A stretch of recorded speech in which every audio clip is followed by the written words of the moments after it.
Good morning. Welcome in here on Hurrdat Sports Radio, AM 590, ESPN Omaha, ESPN Tri-Cities. I'm Ravi Lulla. That's DB. We're live on Twitter, Facebook, and YouTube. And that fire open was by our guy, Shane Schillerberg. Well done, Shano. Shano, is there a spring game tomorrow, Shane? I don't know. I'm into the draft right now, but I guess. Shane, is that your favorite part of the job is making pregame opens? Because it feels like it is. It pretty much is. Okay, that's fair. Well, yeah, I'm done. I'm out. You checking out for the rest of the day? Yeah. You good to go? I'm good to go. All right, we got. I mean, if that can't get you going, then I didn't do a very good job. We're worried about having pulses and all that other good stuff. Shano? I think everybody's got a pulse that's tuned in this morning. We appreciate wherever you are listening. Great job by Shane on that open there. DB, how are you this morning? I'm good, man. What's going on? A lot, actually. Lots going on. Yeah? We got, a little NFL draft going. Some people doing a little bit of head-scratching things. Don't totally understand it. I mean, I get it. You think maybe there's like some Transformers there more than meets the eye? Or well, if you're talking about Atlanta? I'm talking – there's a few. So we'll start with – you want to start with Atlanta? Because I think Atlanta tipped to the domino that leads to the most confusing one. Okay. I'm not interested in guessing. How about you just say it? Bo Nix at 12. Oh, yeah. Well, listen. The thing about Bo Nix is the quarterback thing is the reason I don't get bent out of shape about it is because the quarterback thing is based on what your coach, OC, and GM think. That's all that matters. Like, if their relationship and what they think they can get done, it's like we kind of way overdo that. But I mean, is it one of those things where you're like, oh, I could see that. Bo Nix, number 12 overall, sure. But if you think you've got your guy, then I think you got to go get your guy, and that's kind of where I rest in it. It could make absolutely no sense to us, but a quarterback on a rookie contract that you think could be a guy, it's not near as much as a roll of the dice as it used to be. You're right. And I don't like my personal feelings about him aren't in the decision. I just think numbers and math.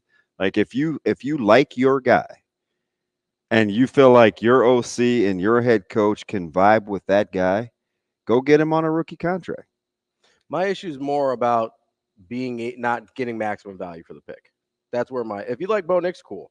Like I get that. What is maximum value for the pick? So if you're drafted at 12, you probably have and maybe this is part of the equation that we don't have the answer to, right?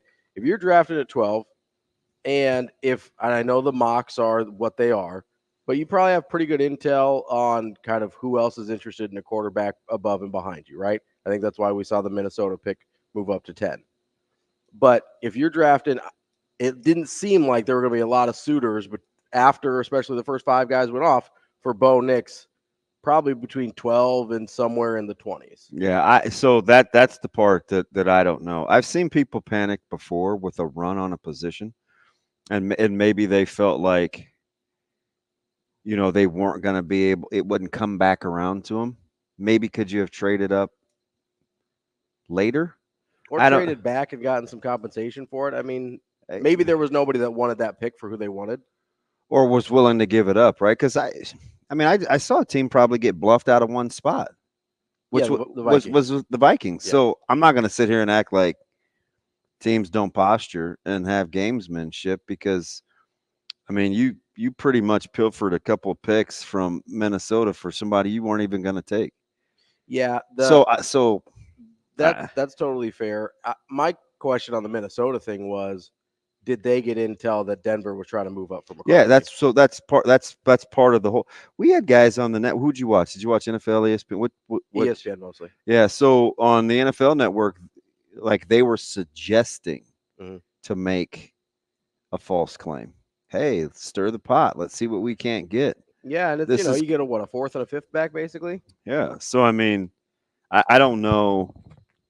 I mean, I guess value for the pick doesn't really cost you anything outside of with the rookie slotted deals. That's what they're going to convince themselves. It's a numbers game. If I'm paying X amount at pick 12 anyway, Mm-hmm. And what are my odds to get a second contract guy? And if it's a quarterback, I can do it on the cheap. Outside of that, it's about fit. Yeah, the only issue to me is the opportunity of like potential loss compensation if you move back. That's the like if you like Bo again, you like we both really that's the part you're having. That's the part that I'm stuck on. Yeah, you don't think he's that good. I don't think he's 12th pick good. No. So like, and probably most people would agree with you, but it doesn't really. I hate to say it, but for those other 30 teams and you and whomever else, it doesn't matter, right? Because that's why they do their intel. I mean, was Tampa Bay clamoring at the bit for Duke? I don't know. Yeah. If they like him, yeah, they're paying that money in that slot anyway. Fudge. Could you have got him later? We hear it all the time. We always say, hey, if you like your guy, go get your guy. Sure. Except when the public doesn't like the guy. Well, so it's like it wouldn't be the first time we had a double standard for people. I guess I don't know which one it is. So the thing it reminded me of, and because we do have a history of, like you mentioned, a run on a position, and sometimes people panic. Like that's a possibility. I see it all the time. You could make the case, even though we heard a lot. Cynthia Freeland was huge on O-line and making a run, but we saw it happen full time with an alt went 5 when people didn't think he was going to go 5, and then people regurgitate things that they don't really give a whole lot of thought to, and you say things like, "Oh, it's an offensive league, and you need offensive guys." And here's the deal: it's cyclical. So if next year you have 3 pass rushers and they're bona fide, proven pass rushers, we won't be saying it's an offensive league. The draft just typically dictates what the talent level is. So like, don't fall into that. Like, people made a lot about the 23 offensive versus 9 defensive and it's so lazy. Like it's if you had guys you consider to be generational defensive talent, they would have gone in the first round. It's like just let it play out. But people need headlines. It just see what happens in a year. See if you get some defensive studs. Like that's the first year in a long time that all 4 of the pass rushers, people poked holes at their game. Mm-hmm. People poked holes at Latu, his health. Dallas Turner wasn't this. Verse wasn't that. It's like, well, Chop Robinson. Wow, the numbers. It just doesn't meet the production. Like it's very rare that you get those kinds of edge rushers and people still pick at their game. Because I think we both everybody picked at the edge rushing game. Now let them be a dominant horse, or people will go get those guys. They just will. Yeah, if you had if you had a Will Anderson in this draft, he's not dropping to 17 or what? When did Latu go? But the first guy 13. No, it was more than that. Latu went. Is that 18? Yeah, so 15. He went 15 to the Colts. He was the first one off the board, and then he had a little mini run there on edge rushers. But like if you had a Will Anderson or like a Jadeveon Clowney, you had one of these. Well, let's say next year, right? You'll talk Travis Hunter, you'll talk Harold Perkins, you'll talk Michael Williams. Mm-hmm. Those are all defensive guys. Yeah. Right? Like if I look at a mock draft for 2025, 3 out of the first 5 picks for most people are defensive guys. Are we going to get back to it's a defensive league? Like just these lazy ass. I heard somebody else say it takes. Like think for yourself. Think for yourself out there, especially if this is a sport that you cover for a living. Typically, the market dictates the narrative, and this was very offensive minded. If it can change, I think it was a pretty good offensive class. Like maybe it was a bad defensive class. Yeah, but I think it could. I do think because we talked about there's some depth at quarterback that people like in terms of the players, even if maybe a guy or two on the back end people weren't as high on. I mean, do we like Nelson and Who's the Morrison kid out of Notre Dame? Benjamin Morrison. You got, I think it's Nelson from the DT, or is it Newton? For Illinois? No, for Ole Miss. Okay. Walter Nolan. Nolan. Okay, yeah. Like,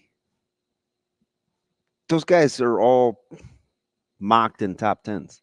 Yeah. So that's 6 out of 8 if it's not Carson Beck or whomever else the poster child is for quarterback, Shedeur Sanders or somebody. Shedeur Sanders is going to be an interesting. It's really going to be an interesting one next year. But like, who did we talk? We talked to Cynthia. We talked to I think Robert a couple days before that. There's how many people told us like, hey, it's a pretty deep offensive tackle class. It's a pretty deep wide receiver class. It's a pretty deep quarterback class. We keep having a pretty deep class on the offensive side. There's not a lot of room left, right? Yeah. Like there's not a lot of other places to go if you want to go defense there. I do want to talk about the Penix situation for a second here, because obviously that got a lot made of because of the Kirk Cousins contract, because of this video on the internet that we don't actually know what it says. Hey, don't let me deter you. If you're one of these guys that is like Zaprudering that thing and it's like, ooh, must be dicey. I mean, knock yourself out. That's not going to change the way that I feel. Like, because that's what everybody was doing last night. The optics of it seemed strange, but you brought up a fair point that we really don't know what they're saying. I have no idea. Yeah. But because we couldn't wrap our mind around the pick, we like made up what could be being said. We don't even know. And it very well could be confirmation bias. I mean, that's totally that sounds about like what we do with social media. And the other thing that, as you're kind of talking through this a little bit, where did the film come from? Or where did the clip come from, right? Like, who took it, who put it out, and do they have a similar video of basically every other team in the league that just didn't get put out? Because well, I don't know. It seemed like most war rooms last night were high-fiving and they are in the initial moment and butt slapping. They are, and we didn't get that. We didn't get that part from Atlanta, even though that's what went on too. Yeah. So it's like, that's what I mean, right? So you've got the positive and the negative of both videos, and you just decide which one to put out. Yeah, again, you can kind of tell my mood is no nonsense, because we get so much nonsense and we just eat it up, right? It's like, oh, they post this, so it must, like, you have no flipping idea. And for it to like get like, just think for yourself, man. We didn't just see those guys high-fiving 2 minutes ago. But hey, we got some film. Let's break this thing down. Even though we have zero audio, it looked like he was explaining how to like navigate a pirate ship. I didn't know if he was like going, Johnny, I'm dead serious. Well, what are these motions? Like, it doesn't sound, those aren't, if you want to Zapruder the goddamn thing, that didn't look like a guy explaining dollars and cents of a guaranteed contract versus. Sure. It looked like he was motioning or demonstrating something weird, unless, my deductive reasoning from looking at that picture is somehow less shallow or more hollow than what everybody else was getting for it. It's just sad to see professionals, like, you don't even know. Yeah. Like, and does it make sense? Not on the surface, according to Kirk, Cousins' agent, it doesn't. They had no idea. But Arthur Blank, like, who are we talking about? Is this some hands-off, non-aggressive owner?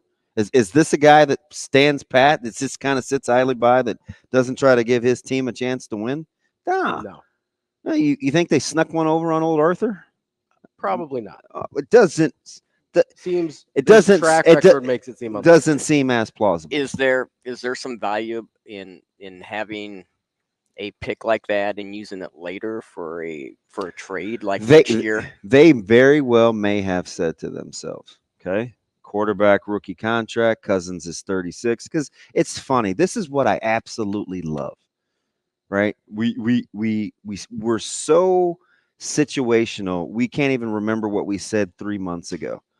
When Cousins signed his contract, what was the big goddamn joke? Oh, Cousins still in the league blind, made more money than such and such. He's 37 years old coming off, or 36 years old coming off an Achilles. How do you even know how he'll come back? And I said, well, he's throwing. Did you see him out there on the tennis court? Oh, yeah. Well, I wonder why he was out there on the tennis court, man. Maybe it was the surface, yada, yada, yada. So we make fun of the money, and we're not sure if he's healthy. And Kirk Cousins is like committing grand larceny, and all those things can be true. Mm-hmm. And Atlanta could go and say and look at Penix and be like, "Hey, you know what? Again, another quarterback on a rookie contract. I just saw a team eat $82 million in revenue for a quarterback. I don't really know the fine line, the what I would be on the hook for dead cat money. But if Cousins all of a sudden gets old, or we don't like what's going on with where he is physically, maybe we have something in the bag. Do we need to get better on defense? Yeah, that's probably what our fan base is thinking, because we got a lot of offensive weapons. So is there a defensive guy that I see that I feel like would be comparable get back value in terms of immediacy of style of play versus banking a future quarterback and putting him in my stable? Could they have thought like that? For sure. Okay. Maybe they're not in love with Dallas Turner, right? That's the guy that was attributed to Was them. Listen, then apparently nobody else was either. Apparently nobody else was either. As he falls to 17. Okay. Apparently nobody else was in love with these edge guys either that go in the top 14 picks. And then maybe they so does that make Atlanta that crazy? I don't know, maybe. But we don't even allow ourselves to explore any other ideology. It's just, that doesn't make any sense, so I'm going to make it not make sense. You could also make it make sense. Fair. Right? Like, that's just how I think. But it also might not make sense. Hey, that's on the table, yep, right? It's on the table. And I'm not definitive either way. I like to give people opportunities to think for themselves. Right. And whatever people want to do with that information is totally up to them. I'm not owning that. But it's fair to bring up the fact that there might be way more. We're all grown, so I don't get into the fair, non-fair. You can do what you want to do, right? People on social media can do what they want to do. I don't have any problems with that. The issue that I have is, don't just take things that are force-fed to you and pawn it off as fact to the next guy, because people can make you dumber. And I feel like we have all these discussions, and we always let free thinking off the hook. All these discussions we have about committees and referees and college football playoffs and coaching decision, we let people off the hook. Mm-hmm. And we just say, oh, man, well, such and such told us. Listen, you can't think for yourself. And then if your retort is, well, I don't have enough information, then stop formulating such strong opinions. Right? It's like we let people be dumb just for the sake of, like, oh, they don't know any better. Like, at what point do you have to get better? Yeah, I mean, you probably do need to get better. It's like we want it both ways. We want shelter from stupidity, and if we don't know, it's nobody told me. It's like, okay, all right, but we can have hot takes, and we can, but you at least have to entertain the fact it could be something different than the way that I think. I'll take it. Well, and we don't. I mean, Kirk Cousins is coming off a pretty serious injury. We don't necessarily know what that looks like in August or September, right? Like, that very well could be part of the equation too. What if they're admitting to you that it's a bad contract, that they made a mistake? Yeah, then it makes more sense. That's not even a reach. No. Like, it could really just be that. Like, maybe they got him in the building and they're like, "Oh, this is what we thought." Maybe they liked him. Maybe they looked at him. They're like, "Hey, we'll take a chance on this guy." I just think I just think it's hilarious that 3 months ago we weren't making jokes about the contract. It's like, and we weren't bringing up his age. Like, am I misremembering? No, I'm not. No, I'm not. Think the contract. Kirk Cousins was wide really Kirk Cousins. Wasn't this the narrative? Or am I making that up? No, I thought. Largely the narrative. Yeah, it was largely the narrative. That people were not in love with the contract. And now these same people are like scratching their fudge. I'm telling you, man, people will make you dumb. For what it's worth, after 2025, I believe the dead cap money, if I'm reading right, is under $40 million. Yeah, which is a big number, but not anymore. Really. No, that's not even a 1 year That will be a little less than the 1 year salary for a starting NFL quarterback. And no big deal. Not that much more than a starting wide receiver. And guess what? What if you think Penix is a year and a half away? Oh man, what a terrible pick. That's fine. You're the same guy, and I'm going to pick on you because you're sitting next to me. If this was some other ding dong, I'd get them too. Yeah. Not to say that you're a ding dong. Didn't we love Penix? I love Penix. Yeah. Weren't you championing Penix being a guy that goes after Caleb Williams? I like him second best in the draft. Okay. Yeah. I like him second best in the draft. So what are we talking about here? Yeah. What are we talking about here? So it could be as simple in your mind. It could be as simple as Atlanta saw this guy who maybe they value Penix the same way I did. They're like, after Caleb Williams, he's the best quarterback in the draft. Is that plausible? I would hope so. I hope I'm not an idiot and I like Michael Penix for a reason. Okay, the Raiders were getting ready to make a move, weren't they? We heard the rumors that Denver wanted to make a move, right? Yeah.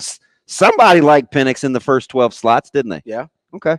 And so maybe Atlanta looks at him and go, hey, that's the second best quarterback on the board. We can get him at 8. Hey, and maybe we only get our quarterback for a year or two. Or, you know what? Cousins has had we got to keep him healthy. Mm-hmm. But if we can't, we don't want to be stuck. I don't want to have your hands tied without a viable option. They could have been thinking anything. And you still get your quarterback of the future for relatively cheap. And if you pit it against the defensive guys. Mm-hmm. If you don't love Turner, you're concerned about that. Don't even, so some experts mocked Turner to Atlanta. Yeah. Right, because they felt like Atlanta needed to get on the defensive side of the ball. There were 14 other teams that passed on a defensive guy. Mm-hmm. Does it make Atlanta crazy? No. If you don't love your position of need, and the first guy to go, the first guy to go had to convince the free world that medically he was healthy. I think, and they still took a shot on him. I think it was a stupid move by Atlanta because I wanted him. I thought you didn't want Michael Penix. What happened? I said I wanted Michael Penix. You got Brock Bowers though. That's something. It is. I mean, this is a heck of a run on quality players. We'll be back with more Hurrdat Sports Radio. We're back here on Hurrdat Sports Radio, AM 590, ESPN Omaha, ESPN Tri-Cities. We're live on Twitter, Facebook, YouTube, here on the Pillar Exterior Stage. That's DB. I'm Ravi Lulla. Talking a lot of NFL draft. We've got Nebraska spring football tomorrow. It's going to be a good weekend here in the Big O-N-E. Lots of cool stuff. You got college baseball, hopefully, if the weather cooperates with us a little bit here. See if we can get some college baseball. I know Creighton's got a big series against Georgetown. They need to get going in conference a little bit. Yeah, by both teams. I just hope, man, we can get it in. Yeah. Today's going to be tough. Yeah. Tomorrow's spotty. Because tomorrow's after 1? I think so. So maybe you go early tomorrow. I don't know. I'm tickled just to be on the interstate if it's wet tomorrow, because you know how we get in Nebraska. That thing wet. We act like it's 24 inches of snow. It's not going to be a problem at all. I'm sure it'll be fine. Shane, don't mind me. I know there's nothing. I know you don't know anything about 24 inches. Oh, come on, Shane. Except for his step stool. I asked him yesterday. I wanted to have him help me put the cover on my TV outside. It's not that high. I said, Shane, can you put your hand up? Can you reach up to? I was dead serious because it's. So I have some. So it's kind of Velcro-y, and I need Velcro-y. So it kind of sticks. You need. So I need. It would be nice. Yeah, it'd be so. Hey Shane, this dude wouldn't even demo it for me to see if he could reach. He just sat there like a turd burglar and wouldn't answer me. So I have some new neighbors in my apartment building, and they're like you, Damon. They're like you. How? What's that supposed to mean? Here we go. Are they black? They're black? You got black neighbors? They like to leave the hallway window open in the middle of the night. Yeah. And it's been that way for the last week. So I have to take my step stool out there because the thing's 6 foot up in the air. I mean, I'm out there trying to. Zoe has a little. She has a little black and white stool. She get up to the sink. Yeah. Wash your hands. That little son of a gun. Can you bring that over so I can borrow it? Yeah, but how come you wouldn't answer me yesterday? About when I asked you if you could help me put the cover on my TV. Oh, well, yeah. I mean, you literally ignored me. I did, yes. Wow. Shane, how many times did I ask, Shane? A couple times. He didn't even look up. He sat in that little stupid birdhouse over there. Come on, man. I work hard at school. I mean, At least people wonder why I'm in a mood, man. At least if people aren't stealing my material and pawning it off as their own, that pisses me off. I can't even get in a group picture because apparently I'm not smart enough to set my email up. And then I got people just regurgitating dumb takes. What I should start doing is just saying whatever the flip I want to, pawn it off as fact, and see who else takes it and runs with it. At least give your boy some credit, right? Yeah. Knock it off. Start planting some false stories out there. Yeah, knock it off. Yeah. Yeah. Fudge. See, everybody deal with the heat. You know what I'm saying? So, hey, how good was he? Man, he was on one yesterday.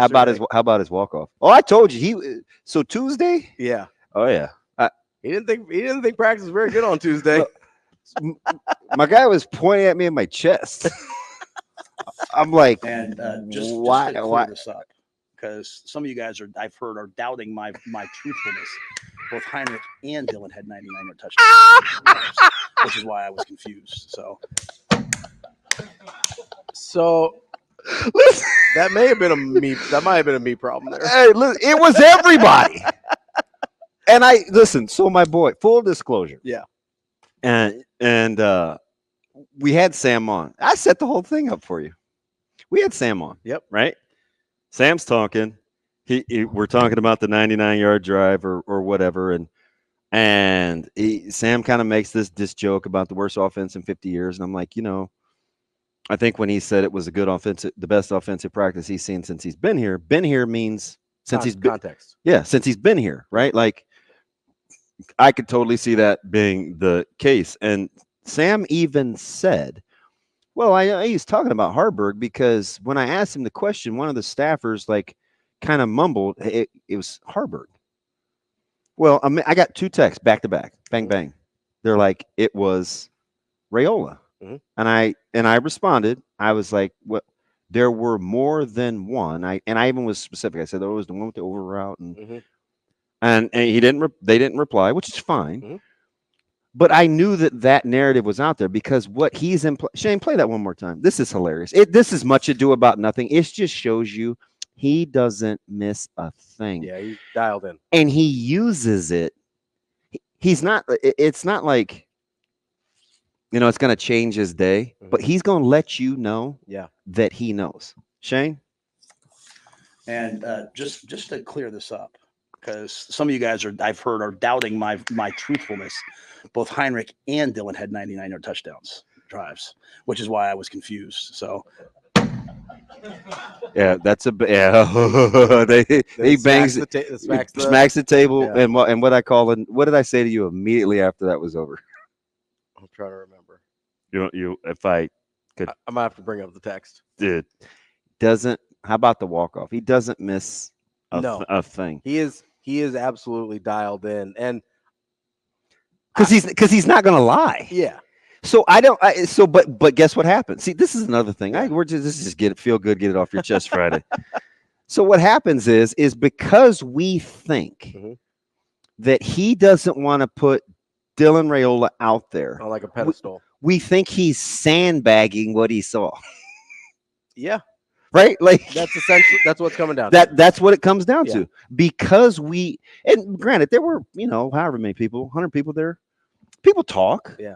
And they see what they want to see. They see some great pass complete. Like, hypothetically, what if one of the plays on that drive was such a long pass, it wasn't really a drive, so he didn't really bring it up? Yeah. That could have been a thing too, right? Right, because there's a difference between 12 plays, 99 yards, and 3 plays, 99 yards, right? What's happening? Just don't question the integrity of what he's saying. Now, I have to take a little bit of responsibility here. Okay, knock yourself out. Because I am the one that's asked Sam the question. I was mostly doing it in jest. Like, if you go back and listen to it, I'm sort of making a joke. I go, do you really believe he doesn't remember who did the 99-yard drive? Mm-hmm. And I can't even answer that. Like, I sort of asked that jokingly to Sam, and he gave a real answer, which I appreciate because, not asking jokey questions is not always the best interview style, but here I am anyway. So like I've got to take, I pushed the ball down the hill to start rolling, but that was out there outside. I knew what right? Yeah. It was out there in the sense of, because it went from there are some guys in the local market that thought he was talking about them, and I didn't even know what they were insinuating. And one of them's our guy, but Sip was on right after us at 9. Yeah. And so I felt like Sip felt like he was talking about him, and I wasn't even thinking of Sipple. Yeah. I heard it for 3 days. I think people thought he was like sandbagging the quarterback thing. I mean, because this is what's funny. We, along the lines of seeing an image on Twitter and putting our own words to the conversation, much like pigeonholing a team's draft pick. It's okay to talk about what you see, but when you come across as real matter of fact, or you say things as though you're in the know, that's going to get a little pushback. So what did we hear? We even heard it a little bit from Mitch on what day did we have? Mr. Athletic Wednesday, and it got you and I into a little off-air spat, which turned into on air about, can you tailor plays for success or lack of success because you want to keep the quarterback battle under wraps? So when Mitch said that, I was like, it was at the tail end, and I was like, I don't really think you can do that. And Mitch was like, oh, come on now. Like, we've worked so hard to spring to make this a thing. There's no way that Saturday is going to be something to the contrary. And it kind of went into break, and I was like, I mean, it was he's Mitch. It was, so it's got me thinking. And then I said, we got to come back to that, right? I said, we got to come back to that because I'm not sure you can do that. You can't keep a guy from making plays. And was my point. Yeah, but the scenario that you painted when they opened the thing to the media, we had this. This isn't revisionist history. This is a real conversation we had real time on air. And you said, well, part of me wonders when the media was in and the quarterbacks played well. Hold that thought, because this is interesting. And I'm just telling you, it's things like that that the program, if they can get over the hump of, it's not about having rabbit ears or paying. It's, can we have enough conviction in who we are and what we do to not be deterred by whatever else is going on out there, whether it's 4th and 1, whether it's a 1-score game in the fourth quarter, or whether people don't believe we are who we say we are. Can we just do us? But we're going to get back to that conversation. More Hurrdat Sports Radio coming up next. Wrapping up hour number 1 here on Hurrdat Sports Radio, AM 590, ESPN Omaha, ESPN Tri-Cities. That's DB. I'm Ravi Lulla. We're here at the Pillar Exterior stage, getting back into our conversation a little bit about some of the things people put out there that may or may not be plausible. And this is from people we like, right? You know, we love Mitch. It's not even really a Mitch thing. Mitch isn't a. We have rested in the fact that it is going to be player X, right?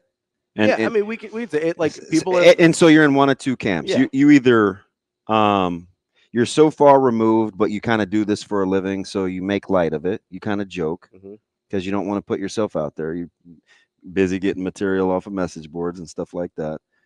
Or you're kind of in it and you're watching it and you've seen just enough to like wet your whistle, and then you have conversations. So either way, like however you go about it, what happens is this like sentiment gets started. And this is Nebraska. It's the quarterback situation. And I've always said it's gonna get a lot of run. It just is like it, and you don't fault people for that. And so you got one or two ways that you can handle it. Maybe 3. You can just open everything up, let people do with it what they will. You can lock it up, let people guess as they will. Or you can kind of sprinkle in both and hope that people can handle what they see.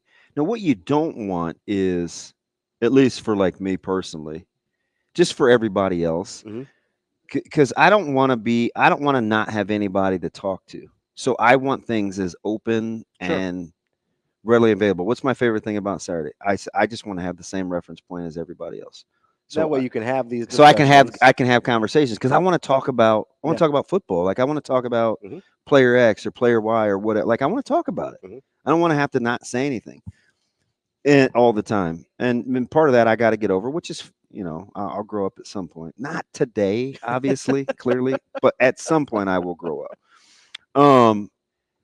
But it's like I told you, like Tuesday was a mother. It was tough. Mm-hmm. I told you it was kind of hot, but not really hot, and it was after a scrimmage, and it was like a real practice.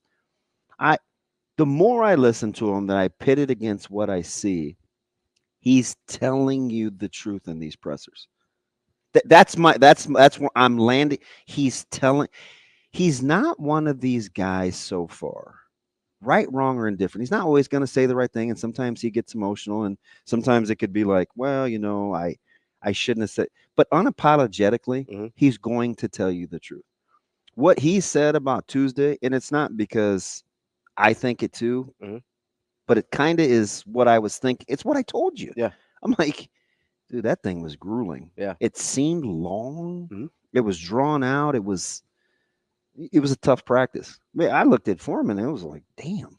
Yeah. Like dudes aren't playing around. Yeah. And I felt like, okay, it's close to game prep week. So this would be like a Tuesday work day. You have like a Tuesday work day. You have a Wednesday polish day. Thursday, it's like, okay, where are we? Let's fine tune. Friday's pretty active rest, but you're doing your thing. And then Saturday you play. They had family night last night. Team like they're following a week script. So the players are going to have to trust that they can come out of the back end of this deal. I say all that to say we had the conversation 3 weeks ago when the media got to see quarterbacks. And you said something to the effect of, what if he just had a good feel on who was going to do what? Yeah. Who was going to look good? And I go, that would be, and I'm real time because you had me thinking, okay, I'll entertain that. Like, your guys so well that you can kind of get a sense of how it's going to go. But then I said, that'd be a heck of a dice roll, right? Like you'd have to really know your personnel. You'd have to be to kind really of confident. to mix and match and say, hey, I bet if I do this, this, and this on this Tuesday with an open session, this is what's going to be what comes out of it. And maybe it's not as calculated as that, but I still think he wanted people to see that Daniel Kaelin's good or that he's playing well, right? Like I think I agree with that's you. the chess move to me. I agree with you. Now, how much he manipulated that or anything, I don't know. Like that's probably too. It's just hard, right? Right. Yeah. Because that would kind of be what Mitch was intimating. Right. And maybe that part's too like galaxy brain, but maybe he had seen. Because when we came back from the break and I said, that would be like, I even gave you the examples of like particular running plays, right? If we were in a spring game or practice and Clinton's getting like 54, 56 draws and 43, 47 dives, right? And I get, 42, 48 counter traps and 11, 19 walls. Like I have a better chance at success. Not to say that one play, like 54, 56 draws, fine, right? But it's situational. 3rd and 8, looks like pass. Yeah. Like, 43, 47 dive. It's inside run. It's usually out of 12 personnel. Like, it could go, but you're probably looking for a very specific, like, hey, I need 3 yards here. Right. Let's go get that. Like, we would know that. We would know that. In the room, you mean? Yeah. In the running back. Yes. You would know who you would know. Like, if I'm quarterbacks and all I'm getting is, 47 dive pass, 2 delay flats, like, I don't have a chance to really showcase anything. Yeah. So would you really do that to the quarterbacks? There's no way. My question, I don't think you're going to do it on Saturday. They would know. My question is, did they do it in a limited when they saw the practice? Because I think that's more plausible. No, I feel you. And hear my heart. I'm not saying that at some point you're not going to play to your running back strengths. Sure. Like, you probably rather give me 40. I was a better inside runner than I was on the edge. So you don't want me out on the perimeter because I'm not running past anybody, right? You probably want AG in space or you know what I mean? So you'll eventually play to people's strengths, but it still has to be within the context of what your offense does. Because what you don't want to do is be the guy that they put in the game and you say, well, I can only call these plays. Yeah. See, that's what happened to him last year. Yep. They got painted into a corner. It was dictated to them. So by the quarterbacks they had in the room. So you want this to be what he's telling you. Yeah. You do. You do. You just do. You don't want them to be at the mercy of who's taking snaps. My thought It's a miserable place to be. Yes. And especially when it's for the negative, right? Like sometimes you're at the mercy of the person taking snaps because that person's so dynamic. Like Washington, if Penix had gotten hurt last year, would have been at the mercy of the person taking snaps, right? Now they probably could have run the same offense, but it wasn't going to look the same because it's Michael Penix, right? Last year, Nebraska was in the opposite situation where they were at the mercy of the fact that it didn't really seem like any of the three guys were able to do, to the degree they wanted to, run the offense that they wanted, right? Like, so there's one of those to the positive and there's one of those to the negative. Obviously, Nebraska was on the negative side last year, and we don't know what side they're going to be on of that this year, right? Because we don't know if Kalen or Rayola or Harburg are ready to go yet. But I do think it's more plausible to try and dictate what people see in an abbreviated practice viewing for the media than it would be over an entire spring game. Yeah, So that's where I disagreed with Mitch. Like, yeah, I think you can manipulate a small time. Like, hey, let's throw some things out there that Danny's good at so people know when I'm talking about, like, almost just proving to people that he's telling them the truth, where he says, hey, it's a 3-quarterback race. I like all three guys. Both freshmen are playing really well. And it'd be like, see, I told you. It just seems like this last week we've kind of been couching the fact that it's going to be DR, and it very well may be. But do you know where people got that from? 2 days of practice, a Thursday and a Saturday scrimmage. Then all of a sudden it became, because I could feel it. And listen, we talk football, and it's like Foreman said, brother can't even break bread without somebody asking him. So you can hear what the sentiment is, and it's coming from somewhere, right?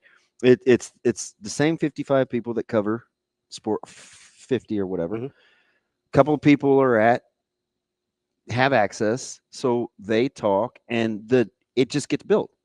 Or you'll listen to a presser, and you'll want, well, he said this, he didn't say this. And is this the nature of the beast in Nebraska? Absolutely. 100%. But do you know? But do you know why? You know why I wish everybody could just see everything?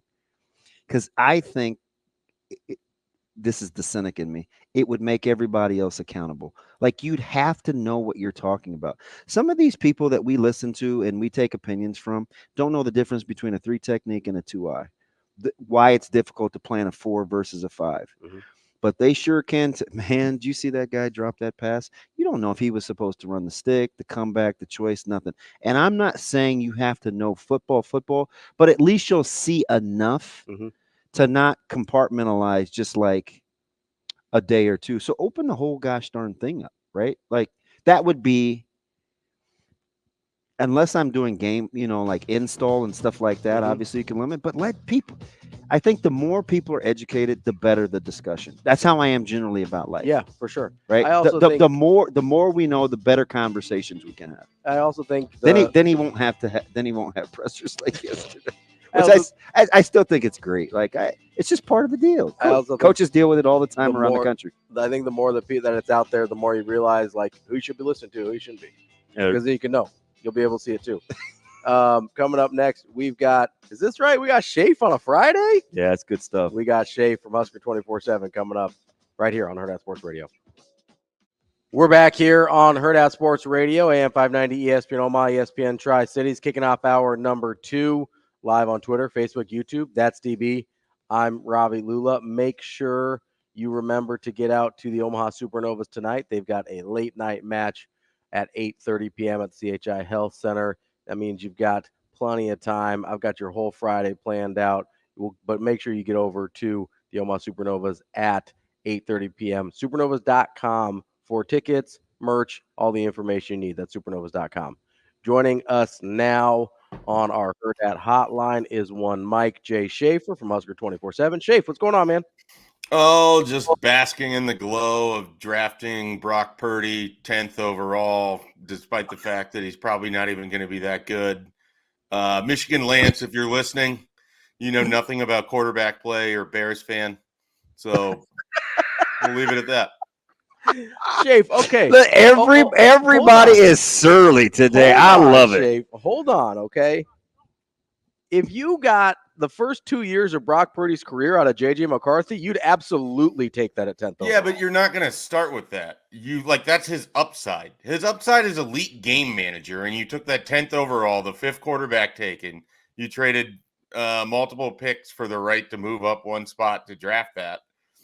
And again, when there's a statistic out there that you have the lowest total production of passing or rushing in individual season going back to Joey Harrington in 2002 of any top 10 quarterback selected, that's like really, or top 10 pick selected as a quarterback.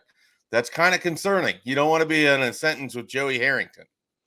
Schaefer, I'm telling, I just have a weird feeling. I'm going to hold you to this. You can. Look, I hated the Justin Jefferson pick. It's not like I have this sparkling track record over it. In 2 years, you're going to feel a lot different. You're going to feel a lot. You're right. Because in 2 years, he's going to be traded for a conditional 6th-round pick because that's what happens to quarterbacks who don't work out in the first round. Are you just having Christian Ponder PTSD or what's happening here? A little bit. I don't love the idea that everyone knows that you need a quarterback. So you're like, all right, we're going to take the 5th guy that's there, or the 4th guy, because the Falcons inexplicably took Michael Penix after they signed your former quarterback for $150 million. But that's a different conversation. So it's tough for me to look at it and be like, all right, this guy who everyone agreed before really the draft process got underway is like is a day 2 pick. He's got some limitations. He's going to need some time because he hasn't. Wait, what? Who's the day 2 pick? McCarthy? Yeah, he was viewed as a day 2 pick going into the combine. This is okay, because this is kind of where I get lost. So are like the 20 other teams that were rumored to want McCarthy, is it just a smokescreen too? Apparently there's a smokescreen. Apparently there's something there, isn't there? Or you just are that? I mean, he was a 50-50 pick between him and Drake May, and then he went 7 spots later and Michael Penix went above him. Like, I don't believe any of the draft chatter about who liked who in the draft, because I think it's all somewhat purpurposeful and strategic. Agent posturing mostly.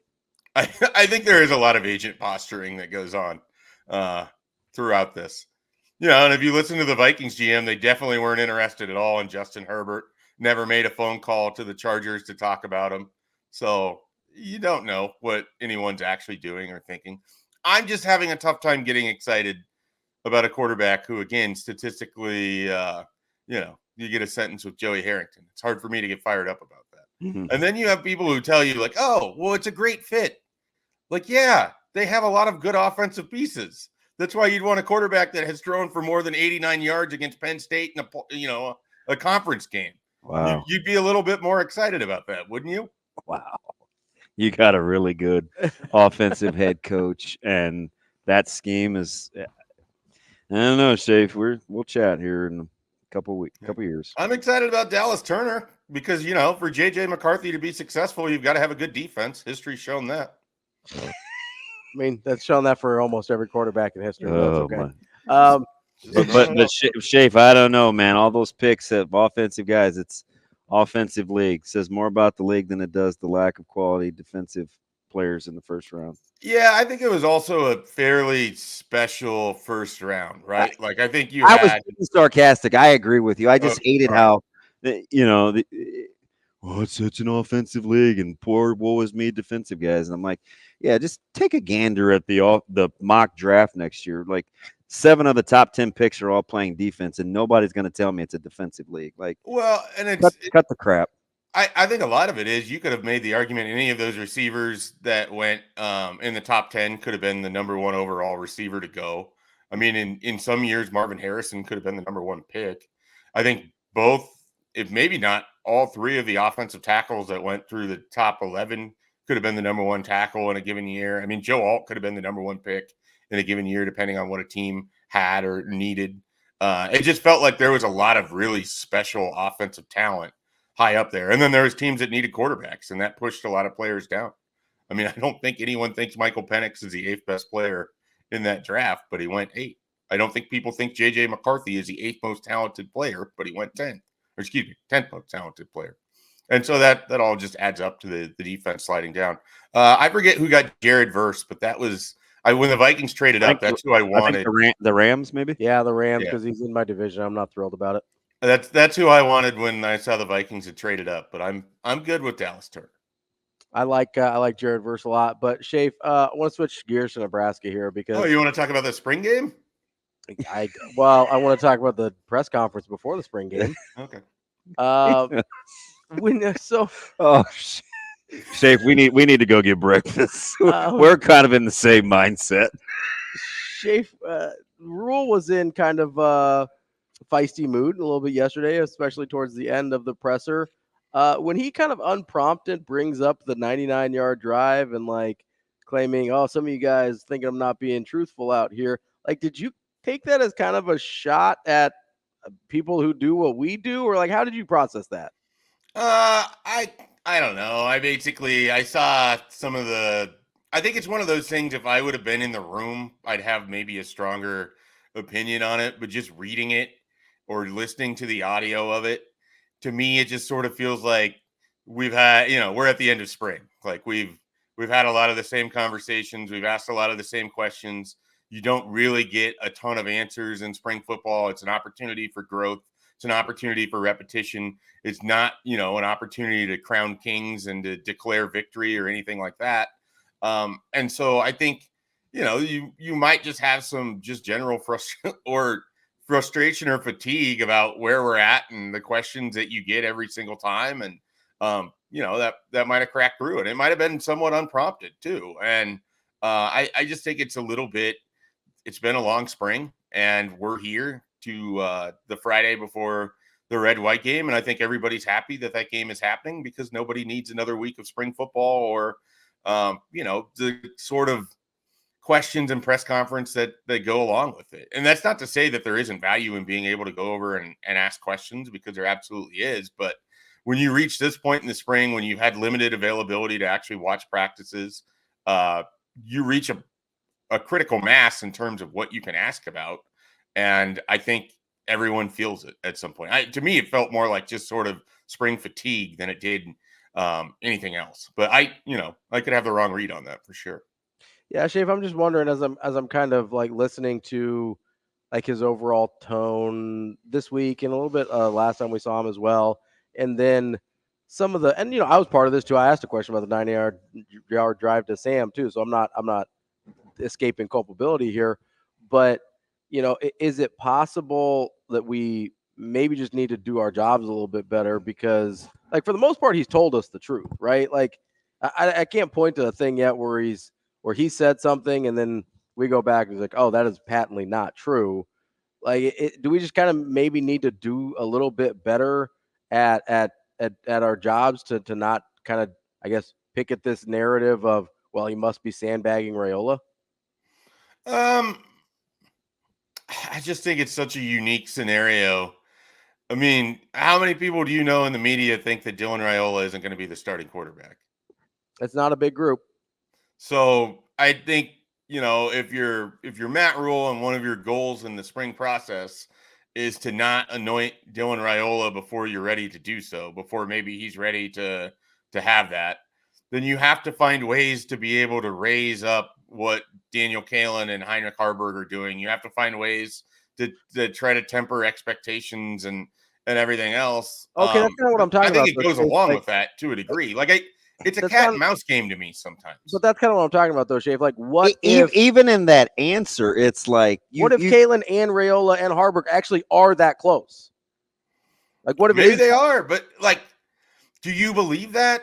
Am I going to believe that? Is Joe Husker fan going to believe that? Is there anything no. we have a reason not to believe that, except for that Dylan Raiola was ranked highly? Like that, I guess that's kind of my question here. Like, if Dylan Raiola isn't a 5-star, like if let's say Dylan Raiola is a 4-star, Danny Kalen's a 3-star, they're both Elite 11. Like, would we be having this thing if we didn't just have this rating in our head? Probably, because his name is Dylan Raiola, and there's a whole lot of stigma attached to just that in itself. Like, I mean, you go back to Adrian Martinez. It was expected even before the spring game. Like, hey, this guy's, it's Adrian Martinez, Tristan Gebbia. It's two quarterbacks that have similar name value, but we all have sources that are at practices. We all hear things from people who who watch stuff, and the buzz about Adrian was off the charts. I mean, so there's always going to be buzz. There's always going to be people that are in your ear like, oh man, I was just at practice and Dylan could just spin it. And you're going to accept that because you weren't at practice and you couldn't see it. And you already thought Dylan could spin it before you even watched him play. So there's that. I mean, yeah, our perceptions are going to exceed what we're told because we have an absence of evidence to prove otherwise, because we just don't get our eyes on it enough. And so it's going to be really hard to walk in with no perceptions of the quarterback battle when you watched 8 games to 10 games of Heinrich Haarberg and an offense that felt fractured. Daniel Kalen comes out of Bellevue West, where it's really hard to believe that a true freshman quarterback was playing Class A football last year. Shots fired. And they just didn't dominate. And then, you have a guy that you've heard nothing but amazing things about for 36 months. Like, yeah, it's going to be impossible for people to come in with, an even playing field idea on that. And it's got to be really hard to try to create the idea that it's even too. Hey, Schaefer, have you entertained the possibility that what do you think you'll think? Like, what happens tomorrow if you're watching and you don't see like clear-cut separation? Will it be based on what you see? Will you say such and such may not be as good as I thought, such and such may be better than I thought? Because that's typically what happens, and that's okay because that's media, that's fan bases in general. Do you have a baseline of kind of what you're looking for confirmation of? A lot of times our takeaways are based on what we thought going into. That's kind of where I'm at with this. Yeah, I mean, it's hard to answer because I don't think anything that I see on Saturday is going to shake me of the opinion I expect Dylan Rhule to be the first quarterback on the field against UTEP in August. Like, I don't like, he would have to just come out and not be able to catch snaps, throw multiple interceptions. And these are, by the way, things that quarterbacks have done before they went on to start the game in the same year. So the first game in the same year. So, I mean, it would have to be just like a torrentially downpour of a bad performance for me to feel like, okay, maybe there really is, maybe nobody's good and they just got to pick somebody out of the pile. Like, I don't anticipate that to happen. I don't go in with any real expectations. Like, I've joked with people this week, it'd be really funny to me if he just turned around and handed the ball off 25 times, threw like 5 check down passes and left. And that was your experience of Dylan Rhule. I just don't know that we should make as much out of the spring game as we do. I think that there's a long list of guys who have had big spring performances where it never quite follows up in the history of their career. I mean, think of the Jamal Turner debut and then what Jamal Turner's ultimate career was. Like, LaTravis Washington was the talk of a spring game one time, and then he moved to linebacker that summer. Like, it's just, this is sort of what happened. This is what drives me crazy, though. So we want it both ways. We want to give we want to be real flippant and sarcastic and say, this guy was a spring game hero and it didn't pan out to be this way. Yet we clamor for information because we want to see. Like, can't we just take things in perspective of what they are? Like, sometimes I feel like we're on a weekly battle of this with you. No, because you know what? This is what bugs me. At some point, the individual that's taking in the information has to hold themselves accountable. If we can't look at LaTravis Washington or whomever or player Q and say, it's just a springtime thing versus, hey, you know what? There's really something there. I'm going to invest my time and energy. Like, sometimes what our takeaways aren't anybody else's fault but our own. That if that's a weekly battle, then let's battle our ass off. But at some point, we want our cake and we want to eat it too. We want it to look like this. We want it to be this. We want football. But then if we get football, it's I'm not going to do too much with it. Like, a couple of things can be true at once, and it's fluid. We paint these scenarios because we have PTSD, so we just are cynical about the whole thing. But if we get it back, it's, oh man, it's petty. They got rabbit ears and stuff and stuff like that. Like, why can't the individual just own their own outcomes? Like, I don't think that should be a battle. It just sounds like life. I don't know that it should be a battle either, but we're talking about a spring game. Like, No, we've already made more about this than we need to, Damon. Like, it's one data point in 15 practices. It's the one where the public gets to go and watch it. And it's always going to be the one where people take the strongest takeaways from because it's the thing that they get to see the most of. So they're going to make their calculated decisions based off of that. We're going to write our stories based off of that. You're going to have your radio shows based off of that. And yeah, there might be other data points along the way, but that's the thing that people get to watch. And that's the thing that people want to talk about. And that's the thing that people have inherent, I don't know if I would say firsthand knowledge, but first eye experience on what they watched. And that's what creates the conversations. Like, we don't have to make more of this than we do, but we're sitting here talking about a spring game. But Schaefer, I don't think we are, though. I don't think. I don't know who we in this scenario is, because sometimes you start questions with me where it's Mike, the media member, Mike, the football watcher, Mike, the fan. Like, are you talking to me as I'm a member of the fan base? Do the fans need to be better about? No, just as a guy that likes, guy that likes football, like just that. Like, I don't really give you a name. It's just somebody that I like talking to because of opinions, right? I get that, but sometimes I feel like I'm sitting in here as a firing squad for anger that you have with how people watch football, and I don't understand what the answer is to give you. I apologize for that, Schaefer. I do not want to give you that impression. Well, I'm not like upset by it, but it's basically I don't know how to answer the question. I wasn't okay in the way that you're looking for here, because I can only answer it for me as a media person. I can't answer it for what a fan is going to think when he watches Dylan Raiola on Saturday, because he hasn't, because every fan is different too. Like, I think I said this a couple weeks ago. We are so far inside of Nebraska football, it's hard for us to remove ourselves from it. But not everybody experiences it this way. Not everybody's focused on the 99-yard comment. They're just going to tune in on Saturday. Like, sometimes we're so far into this thing, we have to kind of pull ourselves back out and remember what it is that we're covering. We're talking with Mike Schaefer from Husker 24/7. Schaefer, wanted to get your thoughts here on a couple of commits we got yesterday. Got news on yesterday. Bear Tenney, the tight end, and then Tanner Turch, the wide receiver. Is this the start to kind of a bigger spring weekend? I know Rhule talked about it yesterday about kind of making this more of a focus for guys that are from further away. Yeah, they've certainly changed some visit weekends to make sure they elevate this to get some guys out here. Cortez Mills was going to come out in June, and now he's coming out in April here for the spring game. Same for Dawson Merritt, really talented linebacker from the Kansas City area. So they've really kind of, I think, pushed how big the spring game can be in terms of the official visits, and they have, I want to say, 8 officials right now. We'll see if that gets added to before things kick off here today and tomorrow. Now, as for the 2 guys that committed, I think it's just a continuation of these are guys Nebraska identified pretty early on.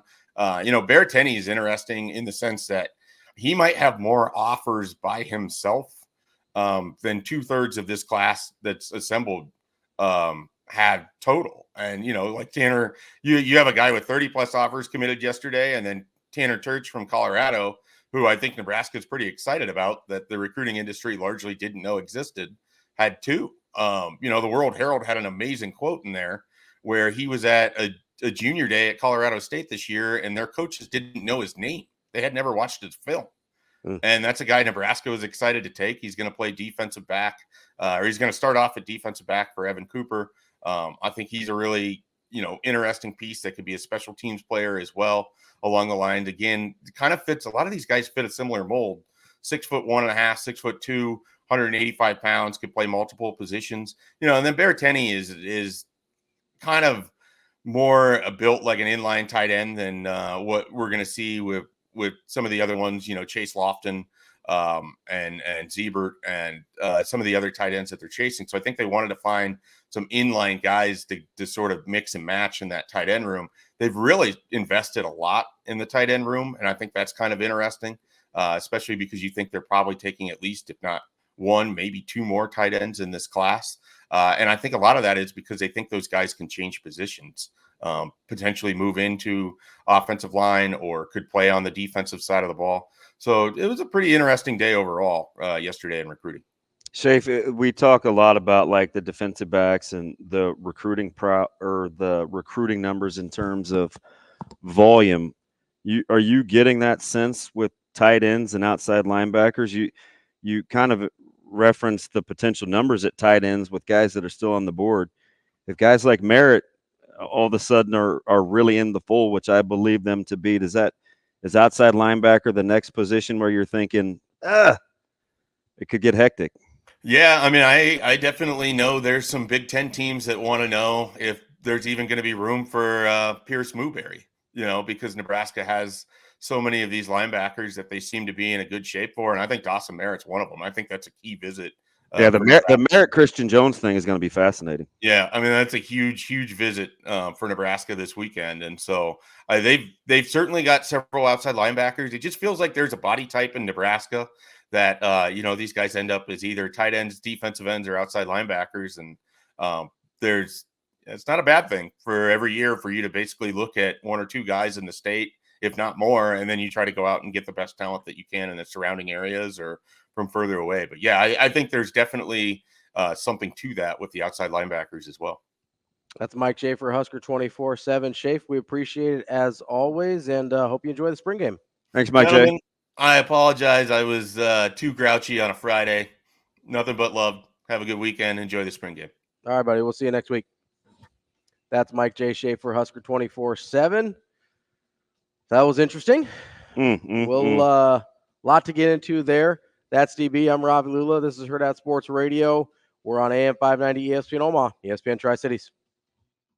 We're halfway through the show here on Hurrdat Sports Radio, AM 590 ESPN Omaha, ESPN Tri-Cities, live on Twitter, Facebook, and YouTube. That clip you heard, obviously, the origination of the Team Jack Foundation. It continues tonight here at Hurrdat Sports Bar and Grill with the Team Jack live event. We've got Amir Abdullah, Kenny Bell, and one Nathan Gary going to be here at 5:30. Doors open at 5. Make sure you go to eventbrite.com, search for Team Jack to RSVP to the event. All proceeds go to the Team Jack Foundation. If for whatever reason you can't make it tonight, go to teamjackfoundation.org. Get involved directly. But great job by Shane having that clip of the original, where it all started. I remember looking at I DVR'd the spring game that year. It was one of the first years it was televised on, I think, BTN. And I'm looking at the box score just to kind of see what, it's a spring game box score, and I'm a dork. So I'm looking through the box score, and I'm like, man, I don't remember a running back named Hoffman, because they put him in the box score. Yeah. And I'm like, I don't remember a running back named Hoffman. And then I kind of get on Twitter and figure out what happened. But super cool moment, obviously, super relevant here as the spring game comes up, and super relevant as we've got Team Jack live here tonight. So make sure you get involved and get here. Eventbrite.com, search for Team Jack to RSVP. I'm trying to get a good picture of the pictures that these guys will be signing tonight. They're pretty sweet. I can't, the whole glare thing might be a thing, but they're super cool. They're real sharp looking. I love the spring game personally. Because I like football. It's the same way I kind of felt about Summer League basketball back when Creighton would send their true freshmen there. They sent everybody, but I would get really excited about seeing the true freshmen or maybe guys that hadn't played a ton the year before. And people used to push back on me all the time. They're like, man, what? I would go every week. I was religious about it. I used to sit there with Johnny Attell all the time. I loved it. Me, Matty DeMarinas, Jacob Padilla. That's like where we became really tight. Like we ran into each other at Creighton games, but you can chat a lot more at Summer League, talk about what you're seeing and whatever. That's where I decided I thought Kyrie Thomas was a real dude. That's where I looked and I saw Manny Suarez wasn't going to cut it. Like, oh, the bully? God, he used to drive me crazy. He was mad about everything. He was. And I think the biggest one is he was mostly mad he wasn't very good at basketball. But but people used to give me a hard. Sorry, that's a shot. Wow. He's probably not listening. People used to give me a hard time. Like, why do you spend so much time doing this? And they're like, you can't figure anything out from summer ball. I was like, yes, you can, right? You can't take the fact, like, Kyrie had this run going into his junior year in summer ball where I think he broke 50 points 3 games in a row in the same night. Like it was something to that effect. I think he either set or approached the summer league scoring record in 3 consecutive games over the course of one tournament night. I'd be remiss that I think Jordan Scurry broke it at the exact same time, but that's kind of to my point, right? I actually turned out to like Scurry as a person. He's a good dude. I like him. I love Scurry. But that's kind of the point here, right? Is I can see Scurry go off for, like, I think it was 65. I can see Kyrie Thomas go off for 58, and I can tell the difference, right? No hate on Jordan Scurry. Love the dude. But I watch it. I'm like, okay, that's a summer league show out. That's awesome. Good for him. Probably could have gone somewhere else and gotten minutes. Like, pretty decent ball player, right? And I can see Kyrie Thomas and understand, okay, yeah, he's not dropping 40 or 30 probably anytime for Creighton, but I can see, that jumper's gotten really improved. He feels really more comfortable getting into a shot on his own. Oh man, if you attack a closeout too hard, he's gonna put James Parrott on a poster. I still have a video of it in one of the most horrifying summer league dunks I've ever seen in my life. And Parrott's a baller. If you got that's a weird like Omaha deep cut basketball. But like if you know Omaha basketball, like James Parrott can get after it, especially with the bunnies, right? Like that dude can hop. He was a bucket. And like Kyrie Thomas threw a dunk on him down so hard on him that SI picked up my video. And this was like 8 years ago when SI still existed. But like, so like I can tell the difference between Kyrie Thomas balling out and I'm being like, that's real. Mm-hmm. And Jordan Scurry balling out and be like, man, good for Jordan Scurry. That's a fun night for him. Right. Without ever thinking, man, is Scurry going to get some minutes? Because he's not. Right. Like and I think that's where we run into trouble with the spring game. Right. Just because it's not a direct correlator, like, yeah, Jaquez Yant might go for 90 in the spring game, and maybe I have a weird fascination with him because, I just kind of liked him. But that doesn't mean Jaquez Yant's going to be your bell cow then all of a sudden in the spring. Mm-hmm. But you can see things that are real, right? And, yeah, you got to decipher a little bit. But at the end of the day, I think a good example is this quarterback spot.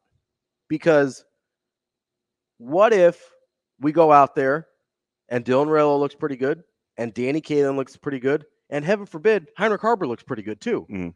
Is it going to be, oh man, why hasn't Dylan Rhule separated? Why is this so close? Is that the narrative? Or do we say, oh, maybe Coach Rhule was telling us the truth. Maybe this is a real battle between all three guys. Or do we poo-poo it and say, it's just the spring game, doesn't really matter, make excuses for it? Because my tendency is to think we do the latter, right? We make excuses as to why there's no separation. Mm. But let's take that exact same scenario. Let's say Dylan Rhule lights the world on fire, right? We heard yesterday, Rhule wants a shootout. That to me doesn't say a bunch of dump downs and check downs and screen passes and running plays. Yeah. That makes it sound like he's gonna try and see who can play pitch and catch with 90,000 people or however many people show up tomorrow, right? But in that scenario, we're not downplaying the significance of a spring game.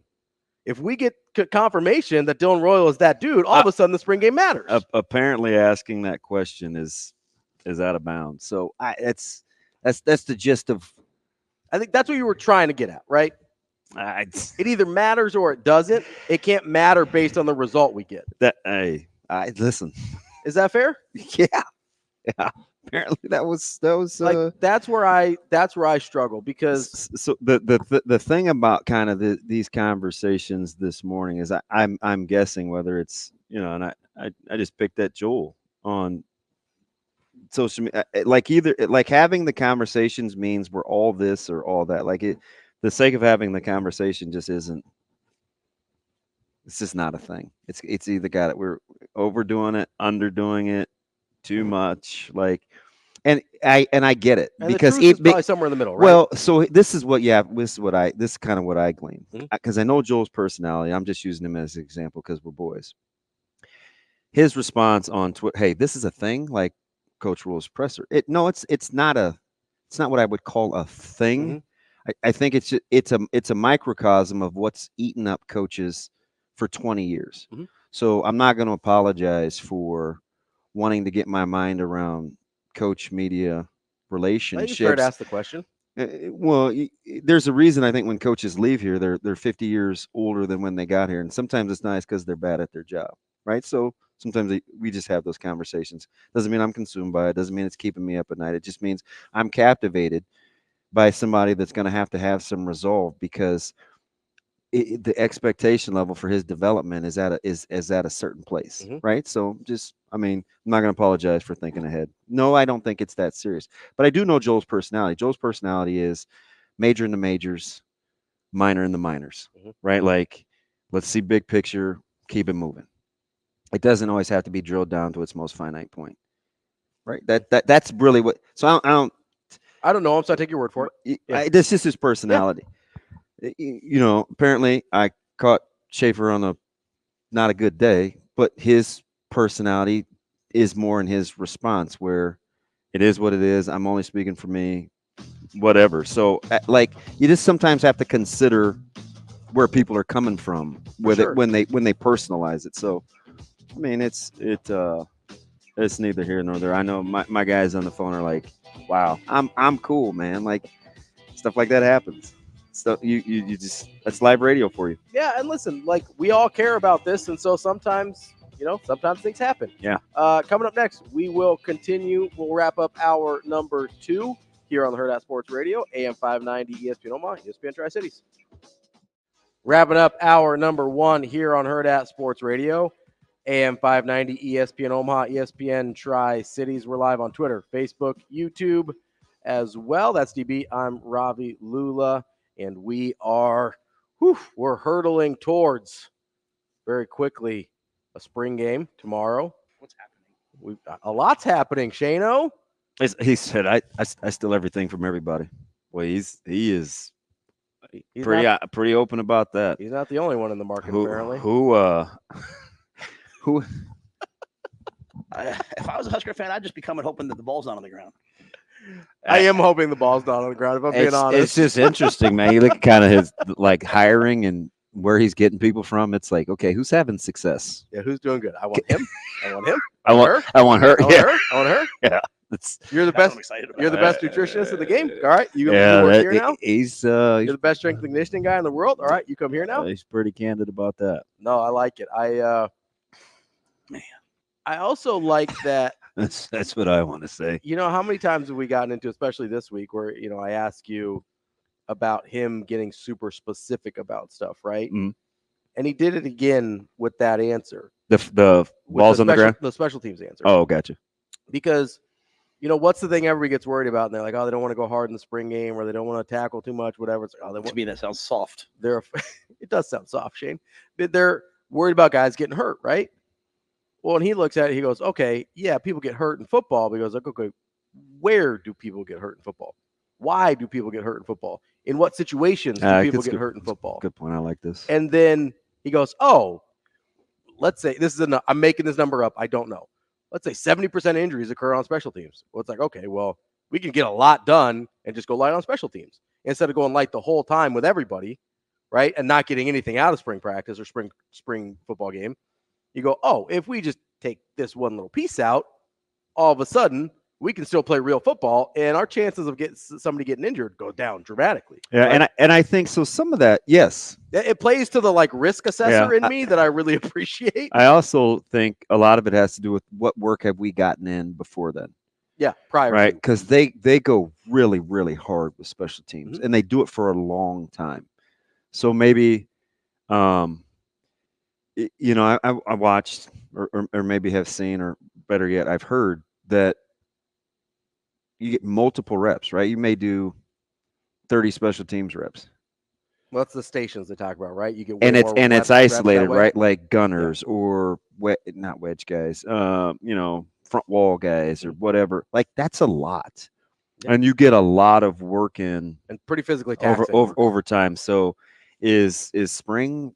This is the spring game when you need to actually see that in play. I don't know. That may be one of those.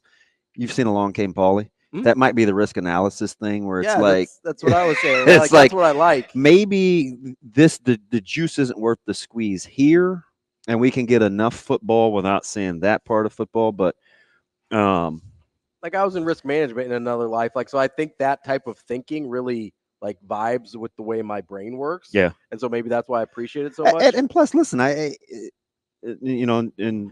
the mayor says it. Maybe spring fatigue is real, but it won't be after Saturday. I mean, we just watched. Like, I've been through this so many times, and so maybe my level of frustration is because I'd like to be proactive as opposed to reactive. So you kind of you set the stage. Just talk about it is what it is. But again, that's not going to be good for everybody apparently. But when I say that, we knew we didn't like two-hand touch. We talked about that as an indictment for months. Yeah, all the time. Right? But in the same vein, we'll say, it's just spring. And so is it somewhere in the middle? I think probably. And I think Coach Rhule is going to try to be somewhere in the middle. Because sometimes somewhere in the middle. Sometimes we're too cool for school and we act like, it's just spring. Other times it's going to be like, what? They didn't do X, Y, and Z. I need to see. So to have those conversations ahead of time, I don't think should be lightning rods. Because if you just talk about, hey, what do I like to see? Do you want head and shoulders to see a guy flourish at quarterback? Do you want to see edge rushing? Do you want to not see what are the things like that you hope to see? If you don't see any balls on the ground, are you going to say to yourself, man, they're not taking the ball away enough? Like, what happened to all the turnover stations they were doing? Are they taking care of the football? Right. If I was a Husker fan, I'd just be coming hoping that the ball's not on the ground. He's not. Again, another one of those things where he sounds like he's joking, but he's not really. He's not. Like, I agree. Your turnover margin was the worst in the country. It's very bad. What, -17? So he's trying to tell you where to set your expectation levels.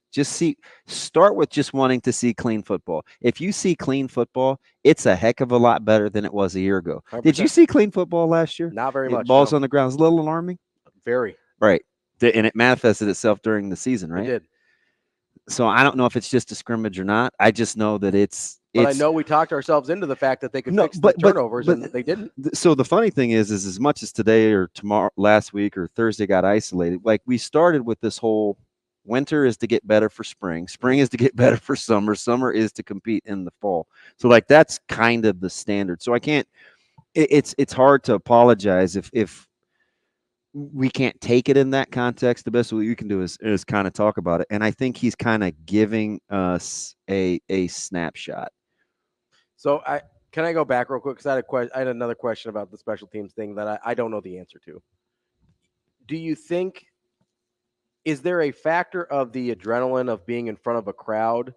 For the players? Yes. Okay, go ahead. Does that increase? Because he also said something about, hey, good players do what they do. They don't do new stuff, right?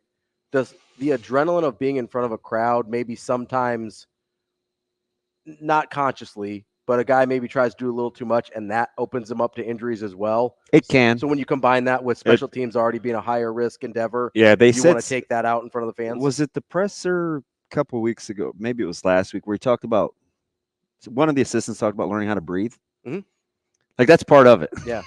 Like managing your breath, managing your because that's part of managing your emotions, right? Oh yeah. You manage your breath, your emotions tend to follow. And so those first couple of times, like you'll see guys stumble or try to move faster than like they're really capable. Like that's just human. That's just it happens because you're gonna get 60,000 and you're used to seeing 60, right? But so I guess my thought is, if that's already the tendency, and then you put that into what they consider higher risk injury area, which is special teams, maybe that's where it makes the most sense to be like, hey, we can go hard when nobody's watching right now, but let's pluck that out of here when maybe it could lead to something we don't want it to. Yeah. I mean, personally, you asked, I think they were rhetorical questions, but personally, what I would like to see from the quarterbacks. They were rhetorical. It just gives you a frame. It just lets you get your mind in a place of what you're looking at. Yes. So if I'm being looking for, I should say. Yeah, looking for. If I'm being totally honest, what I'm looking for from the quarterbacks tomorrow, I would love it if two guys seemed really close. Mm-hmm. If all three are, that's great, but I'd like to see two guys seem really close and really close in a positive way, right? Because they can all seem like they're not that different from each other, and that is not a good thing. Or we could have a couple seem to be playing well, and it is like, oh, I can't really tell who's better here, but they're both playing well. Mm-hmm. Like, that's what I would like to see, where you've got two guys. I don't care which two, right? I would like two quarterbacks that I would feel good about starting the game against UTEP. Like, when whoever that is, whether it's Harburg and Kalen, whether it's Kalen and Rayola, whether it's Rayola and Harburg, I don't care. But if I can see two guys where I'm like, oh, yeah, if they need to make a throw on 3rd and 7, I think that's a throw they can make. Or if they need to complete 3 passes in a row in a 2-minute drive, that's something I think is feasible, because that's not something we saw at any point last year, really, or had any confidence in last year. So that's what I'm looking for personally. Who do you think's the easiest barometer for development? Isn't it Harburg? Yeah, because we know what it was last year. Okay. That's kind of what I think. Now for people that are paying attention to high school, Kalen is second, because a lot of people saw a lot of Kalen. Oh, yeah. Right? Yeah. Now, the circumstances are dramatically different, so that has to be taken into account too. But to me, it's the order of the guys we've seen the most of, because we're not really playing the comparison game with Dylan, because I bet you 99.9% of the people listening or at the spring game or that care about Nebraska football have not watched a whole Dylan Rayola high school game. And that's not an indictment. He played in Georgia. Like, you probably weren't going to watch that, right? I saw Kalen 3 or 4 times just last year because I was going to high school football games last year, right? Like, that's all it is. So I think it's a direct correlation to how much information do we have about this person. Harburg, we have the most in the most similar situation. Danny Kalen's next. And Dylan Rayola, there's really no growth. We have no idea if this is who he was when he left high school or if he's gotten better since then, because we haven't seen him, right? So I think you said Shavers yesterday. I want to see Schaefer. Guys that like have been referenced that you're looking for proof of, because you're going in with a preconceived notion based on what we've been told, the buzz, right? Yeah. Okay, so Shavers is one. Who's another? Chief Borders. He mentioned Chief Borders is maybe the most improved player this year. I'd like to see what that looks like. In terms of guys that have been mentioned, it sounded like Jeremiah Charles was a little beat up, so I don't know how much he's going to play, but he'd be the third one if he's ready to go. I wonder how much the format, and I truly don't know, has to do with available guys to tote the rock. Yeah, that's fair, because he's like, I know we can run the ball, so I want to see if we can throw it. So I don't know how much you're going to see him run the ball. Yeah. And maybe that is part of availability too, right? Because you got some guys in the running back room that aren't quite ready yet. I don't know. You know who is ready, because he's been sitting here all segment. Mike in the green room. In the green for the Jets room. Gang green. Mike Sautter coming up next. We're kicking off hour number 3 here on Hurrdat Sports Radio, AM 590, ESPN Omaha, ESPN Tri-Cities. We're live on Twitter, Facebook, YouTube, on the Pillar Exterior stage. Of course, you got DB, you got me, and you've got Mike Sautter, who is learning the pronunciation. Just making sure people can see the shirt I have on today. He's learning how to say the name of the draft pick that he wanted all along. For show. No, Fashanu. I'm going to call him for show. Fashanu. Say his first name. Olu. It's not. Say the whole first name. He goes by Olu. Olu, I can't. I can't say it either, but like he goes by Olu. We got a tackle for a long time, and it's not Mekhi Becton. Fashanu. This guy's like actually good. And if you have anything left in the tank from Smith a little bit, like you bought yourself some time. Right. Like a year to learn under one of the best tackles. You bought yourself some time. And you still have. We got some needs. You still have a decent guy quarterback. We just got to obviously the goal was to protect the guy playing quarterback for the New York Jets next year. They've done that. Morgan Moses is pretty good. John Simpson's pretty good. I'm a big Gotham City guy. Yeah, those are cool. This sweatshirt is pretty cool. I bought one for me and my wife. I like those. Yeah. So well, that's nice. You shopped for her. Well, I was gonna buy one, and I was like, "Hey, it definitely wasn't groceries. We shop differently for groceries." How busy have you been? The Rogers did not complain. He was very happy with Olu for show. Stop Fashanu. it. Stop it. No, it's for show. Listen, I just made that up as I walked in here. I was like, oh yeah, for sure. Don't be New. the white guy that can't pronounce an ethnic name. All right, like that's a bad one. It's okay. Wow. The Fashanu part's not hard. Hey, Alou in case you Fashanu. haven't been a part of this Friday morning show, I just Like, listened it a little is. bit, It yeah, is. Olu Fashanu. It's not He's that hard, good. man. Like it's okay. He's gonna be good. Did you know that 377 straight snaps, did not give up a sack, and he was playing in the Big Ten? That's something. That's pretty good. He's Good an enough. elite pass protector. Good Yeah. enough, probably, for you to learn how to say his name. That's all I'm saying. Fashanu. I Thank just you. did. There we go. For Boom. show, it's Fashanu. How busy have you been? I felt like Shane yesterday when he wouldn't answer me if he was going to help me put a cover on my TV. My man Triple B Josh was like, "Dang, Shane really can't reach 6 feet. I don't think he Cover can." on your TV. Where for? Outside. Oh, you have a TV outside? Yeah. Wow. Big No, time. it's not even. No. Whoa, No. hey. That's not hey, even a hey, thing. hey. Like no. YouTube TV can be on your phone, real easy. Just I can't watch television It's like tough. that. This It's is awesome. the phone is a last. Well, you resort. have the green dot phone, so that probably doesn't help you. One of the If- recruiting coordinators got on me Tuesday about screwing up her group The text. group text. Yeah, if you had an I was actual, like, wow, getting it from all sides. if you had an over actual my Android. adult phone, Yeah. you would, Yeah. or you do have the adult phone, the really old adult phone. How do you really feel? I will say, I don't think it Green matters. dot text guy. Doesn't Oh, matter what kind of phone it is. I'm really trying not to watch TV on it if I can help. Yeah, it's I just do not it my. often. It's not my. Unless I'm, and this is going to sound terrible, especially with our NDOT people, but occasionally, driving. yeah, like I'll put it on the thing and And play it's it like a through radio. I'll play yeah. it through my Yeah. Bluetooth. I'll use it as I like do a because I'm not watching it. I just feel like I'm getting. wanna hear it, I yeah. can get Yeah, a I feel. do like the radio or like the play-by-play of it. You kind of Or if I'm with Mike or somebody, like he'll give me the play-by-play. yeah, no, I feel you. I've done that. How busy have you been following the portal, man? It's guys are No. landing. How big an impression did Michigan State make in one weekend for Fiddler on the Roof? Pretty big. Yeah. He loved it there. By all accounts, he loved it there. He almost committed. I mean, like what, 2 weeks ago? So Do we he know loved it. They made a pretty big impression, I think. Do we know what caused the delay, or he just wanted more time to think about it? I think he just wanted more time. Okay. I think he also wanted to kind of see what Chucky was going to do. Yeah. That was a key Yeah. thing. And, Yeah. obviously, Chucky landed at Louisville, which, Get that bag, young man. good for you, man. Go for it. Like, you deserve it. You gave Wisconsin 3 great years.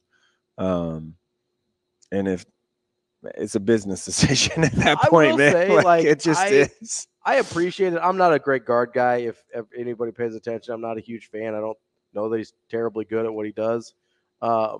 But I will say I was impressed with his answer about. Do you still have that? Shane, audio, can Shane? you About find, how he can you find that Greg Gard clip? Because I think you're right. I think triple your income this I think surprised some people with his demeanor, especially Yeah. when you see how he said it. It's I don't know if it was a Could be. defeatist versus just being Practical. I thought. like Like, 100% he didn't real. seem salty about I it. also took it as like, The Hey, longer we clip need or more the shorter money. one? Longer one.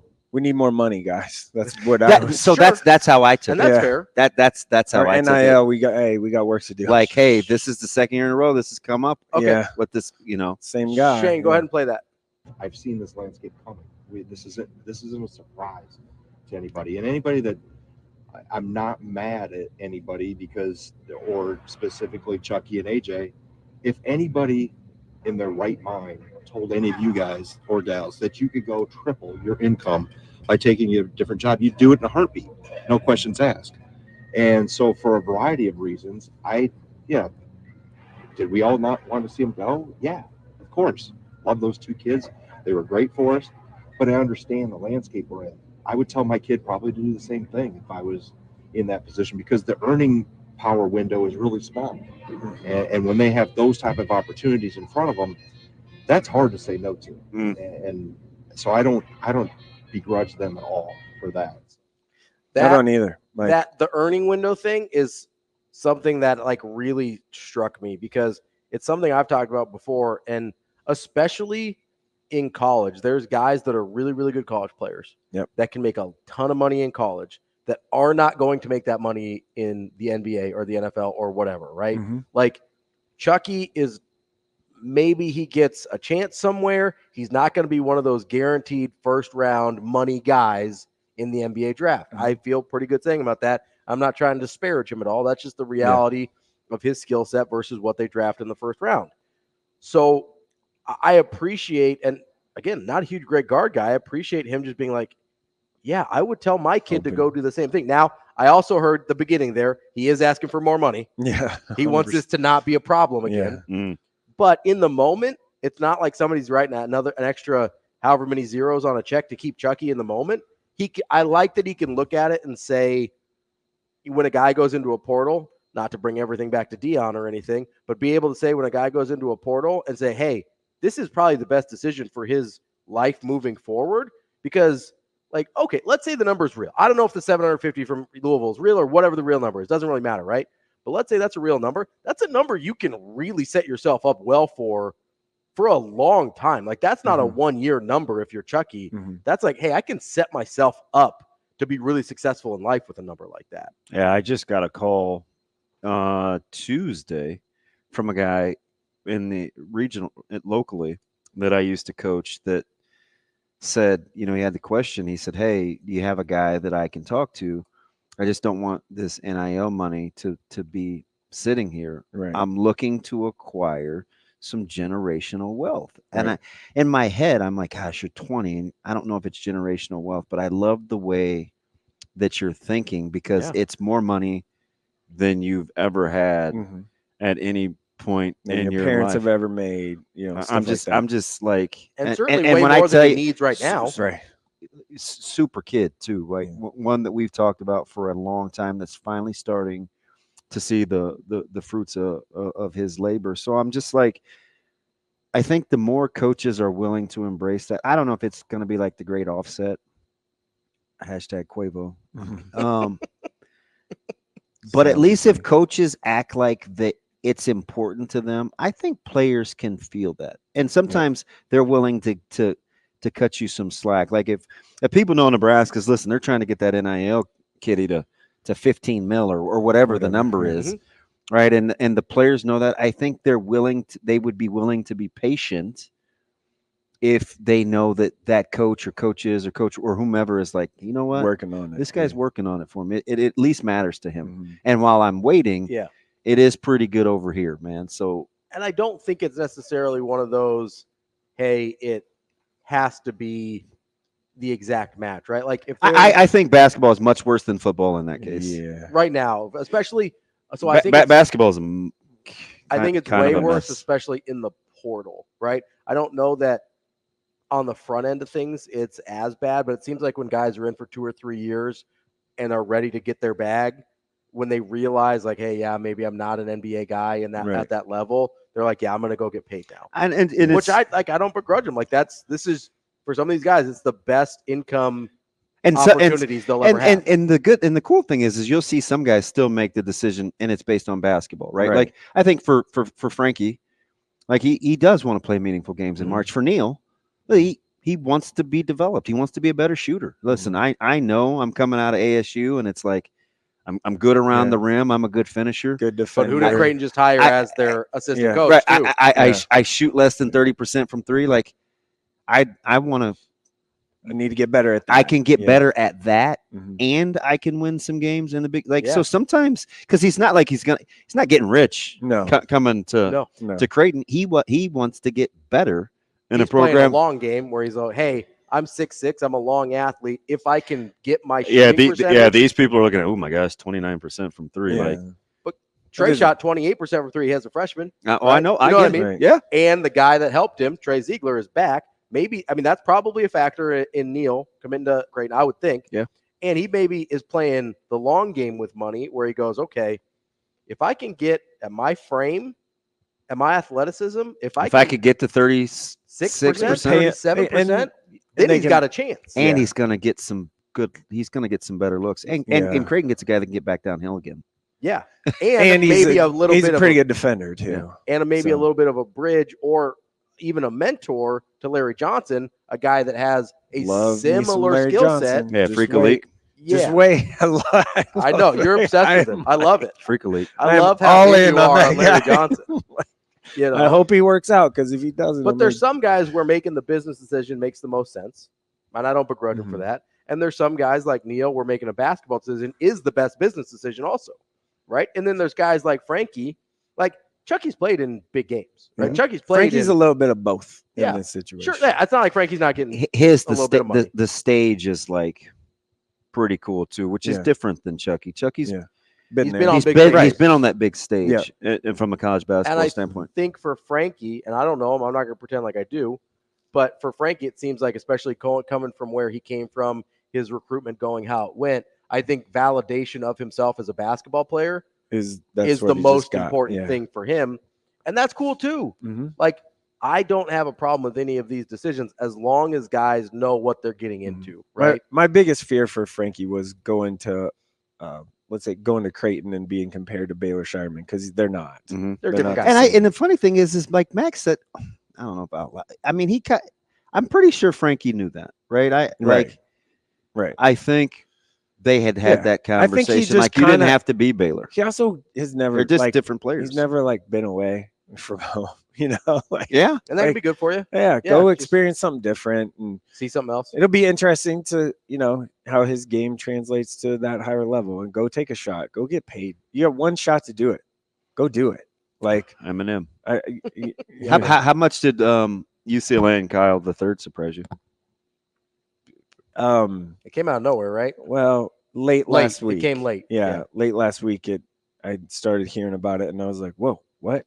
And then so much so that I believe UCLA was trying to get him to cancel his visit to Wake Forest and just go there. So I did say this about the Nebraska part is I felt like if Nebraska could get him to the weekend, like get him on campus for like the visit, then they were in good shape. Like, obviously, right? But and obviously they weren't able to do that. A couple of things were important to him. He wants to get better and develop and be an NBA guy. And He's playing in a big time. I mean, he's playing in a legit basketball conference too. And his parents want to see him play a lot. Dad seen him play probably every game of his life in person or damn near. Mhm. And he's playing in the Big Ten, so he can kind of get here. He'll get right? some opportunities. Yeah, at get some least that are opportunities. to see him. drivable. And TV. Yeah, Yeah, and it's a lot maybe of good for him to get out away, a little bit. So, I'm very happy for William Kyle. I hope he does great. Me Man, too. he is his. I mean, the dude. Like, think about high school. He was like nobody. The other guy. Yeah, Mhm. even his like senior year. Total but I'm afterthought talking like with those guys. Yeah. talking when he was like a sophomore. He was like nothing. Like I love you know me. Like bang. I love those resolve. right, just kept working. at it. Kind of stay with it. One of those keep showing up guys. Yes. he is. Yes. My favorite. Right. He is Like, also a like very good like human, which matters a lot to me. he's- Like he is an awesome kid. Yeah, those are the guys Family's you wanna great. See be You root for successful. those Yeah, guys, right? So now I think because we've all met a lot of talented a-holes, right? Right. We don't care so much about seeing them succeed. I think want the guys- everyone's done I now. want the guys I like to succeed. I think everyone's done now. I mean, Locally, yeah, like local portal league guys, so right? the only Ish. thing we're waiting on is locally, and John Tanji committed to New Mexico. Yep. You mentioned, I think he's briefly. he looks good. He's been working Yeah, out it's good. with Grant. He Right. looks on the men. Tanji, Chucky, Trelly staying at Trelly's Bama. staying. Everyone else is kind of staying. All that William Kyle went to UCLA. I forget Frankie. St. Thomas. Yeah, USC. USC. Yeah. Got a bag. Good for you. I hope that works because I don't know St. Thomas as a person. His Hey, man. president of his fan club though. But like, I loved his game. Yeah, I loved his game coming out of Miller North. I Go was get that money. really happy to see him be successful at Northern Colorado. I hope it's a good basketball fit for him. And I mean, like I said, I don't know if he to me, he's not one of those, oh, I like him because I don't know him as a person. But like, just to be right about his basketball game, like I hope it's a good basketball get fit. Go Like, get I that hope money, you're right. big fella. Like I felt justified last year when he's putting up like really good numbers, Mhm. 20 a game, getting some assists and rebounds. Don't Connect helped him a ton. I'm just gonna say. He did. Yeah. Don't Connect helped him a ton. How helped like kind of silly linear thinking though are coaches where they're like Northern Colorado. Yeah. Put up big numbers here. And we see it all the time. It's not. We do we talk. Yeah, That's a real thing. I'm glad you said that because they use that stuff all the time. Mm-hmm. We said we see it all the time. Hey, if you call your program this and this is what you become known for, are you willing to say that out loud to get the respect from people that are going to come pluck you at a higher level? That's what I said about Omaha, right? Yeah, that's the conversation I'm alluding to. Yeah, this is exactly what I said about Omaha, right? Like, why can't they be the program that gets the Dalton Connects and the St. Thomases and the William Kyles and the Zeke Mayos and all these guys that are playing at their same level? Why can't they the teams that win are the guys that get guys plucked, right? Let's face it, the Summit League and leagues like that are now just glorified JUCO with more structure and coaching staff and resources. Which it is. No, it is. You're right. But if you're coaching in one of those leagues, just lean into it. Yeah, if you don't embrace it, you're never going to win. Right. But remember where we landed the plane though. You need a couple case studies to say see. We'll look at South But how do you get a case study? South Dakota State has that's where Omaha's is got to get to. Sure. Yeah. But you need another fiddler or two. I was getting a little more. South Dakota State has two that they can say, "Hey, look, we did this." They have two this year. Well, I'm just saying. Well, yeah, three now. Well, originally it started with Dom and he stayed home.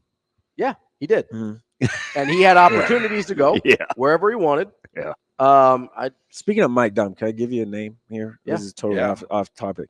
Connor Kralick might be that guy for Guardian Angel Central Catholic. Just saying. 6'5" shooter. Or the only thing I would say he about grew that, 4 inches in a year. Yeah, and want to see you gotta the competitive where he's gonna have to he's gonna have to do some stuff. Yeah, but it's a name to keep an eye on that we just aren't talking about basketball wise in Nebraska in the 25 class. Were you blown away with the Major League Scouts yesterday? Yeah, I was leaving and I was like, because I stayed for just the first 2 games of the Don Kraft Invitational, which is Millard South tournament, which is now canceled for today. It's like stinks. Fudge. Yeah, no, can't get them in. So tomorrow they're just going to play 4 games. But I was like, as I was kind of walking out, I saw like a couple. There's always been like a couple. Every Millard West game I've been to, there's been at least 5. So and I've been to like 6 of their games this year. I feel like last time there was like 13, and I was like, oh, okay. And then this year I was standing up on the hill waiting for school to get out so I could actually leave because it wasn't going to get in that mess. Isn't that something? Yeah. And I look over and I'm like, whoa. And at first I counted like 13, 12 something. When I was like walking, I'm like, geez, there's like 13 scouts. I told Steve throwing the AD at Millard South. And I said, I love that. Look at this, man. There's like 13 scouts here. I go, it's kind of like last year with you guys in Cam. He goes, yeah, we had a lot last year. And then isn't he great? He's the most unassuming, likable person. Yeah, he's great. Maybe that I know, especially in that position. Yeah. So then I look over and I'm looking down. I'm just standing there waiting, looking around, and I'm like, whoa. There's like a herd of dudes over there just watching him warm up. Like we're talking Major League Baseball scouts for Tyson Lewis, the shortstop at Millard West. Mm-hmm. And then I'm like, okay, I'm going to start counting these dudes because this is like a lot. And there was 21. 21. Do you like? I did get a text of someone like questioning that. I'm like, I counted. I can count. No, I was there. Do you like his frame? And that's a Tyson. That's a weird number. Right. To just pull out of your. They're not just going to make it up, right? 21, 23, 24, all weird random numbers to pull out. His thing is his hand speed is very 10, 11, 12. His hand speed is pretty high, and he's super fast. He runs the bases really well and stuff. I mean, I'm not a baseball first guy by any means. I don't know really what all that looks like. I just know that when he hits the ball, it goes pretty fast off his bat. We call that exit velo. Yeah, and we love some exit velo. and also his hand speed is. There is a picture that I took that I actually sent it to Coach Fry. You talking about through the zone?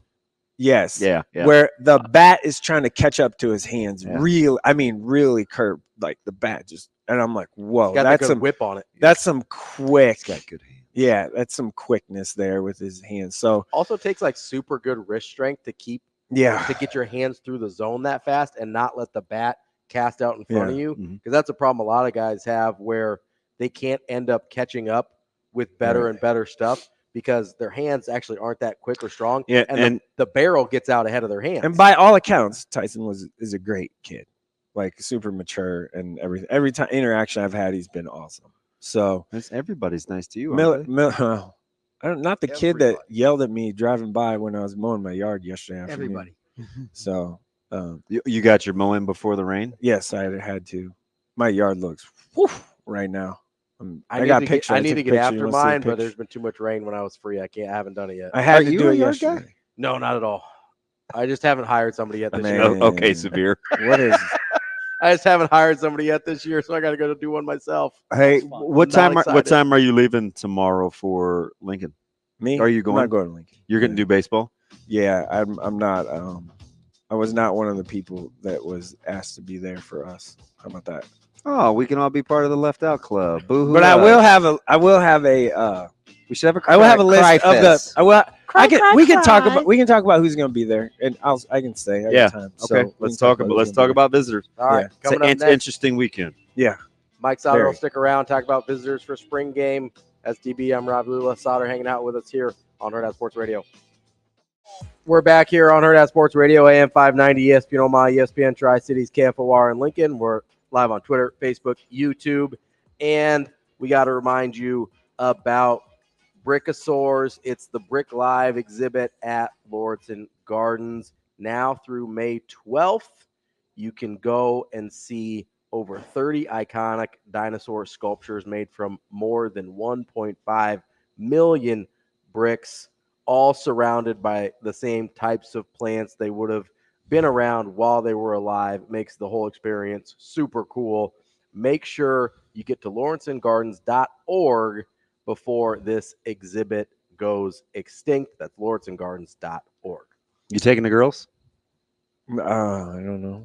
Maybe. When's it get extinct again? May 12th. You got a couple weeks still. Hey, he said, when's it get extinct? When's it get extinct? When's it over? May 12th. You still got a chance there. I did one of those things where I was listening to you, like I do with my wife. Like I'm listening to you, and then you repeat back the words, but you're not really all the way listening, man, because you're looking at something else, right? But you're hearing it, but you're not like listening. And that's what I just did with you with that live read about the Lego extinction. Can't say the L word. Oh, about the blocks, brickosaurs. The bricks. My bad. Sorry. It would be fun to do. Maybe is it all inside? Some's out. There's a few outside. Yeah. The Velociraptors are outside, and the pretend one in the They may not be outside after tonight. Tornado Mageddon. I'm sure they've got like a covering, maybe. I don't know. Are we getting inclement weather? They said Tornado Mageddon. My mom's been texting me a lot. Who's this morning? People. Now I'll trust your mom. She's probably in tune. What's she saying? She's saying we got some chance for some nasty weather this evening. We're going to be kind of like rainy and windy throughout the day, and then I think she said after about 6 p.m. is where the potential. I thought it was like stuff 3 is. to 6. Maybe I'll make some one-pot jambalaya. What do you guys think? She's pretty tuned in come to over? make sure I don't drive into a tornado. Big skillet.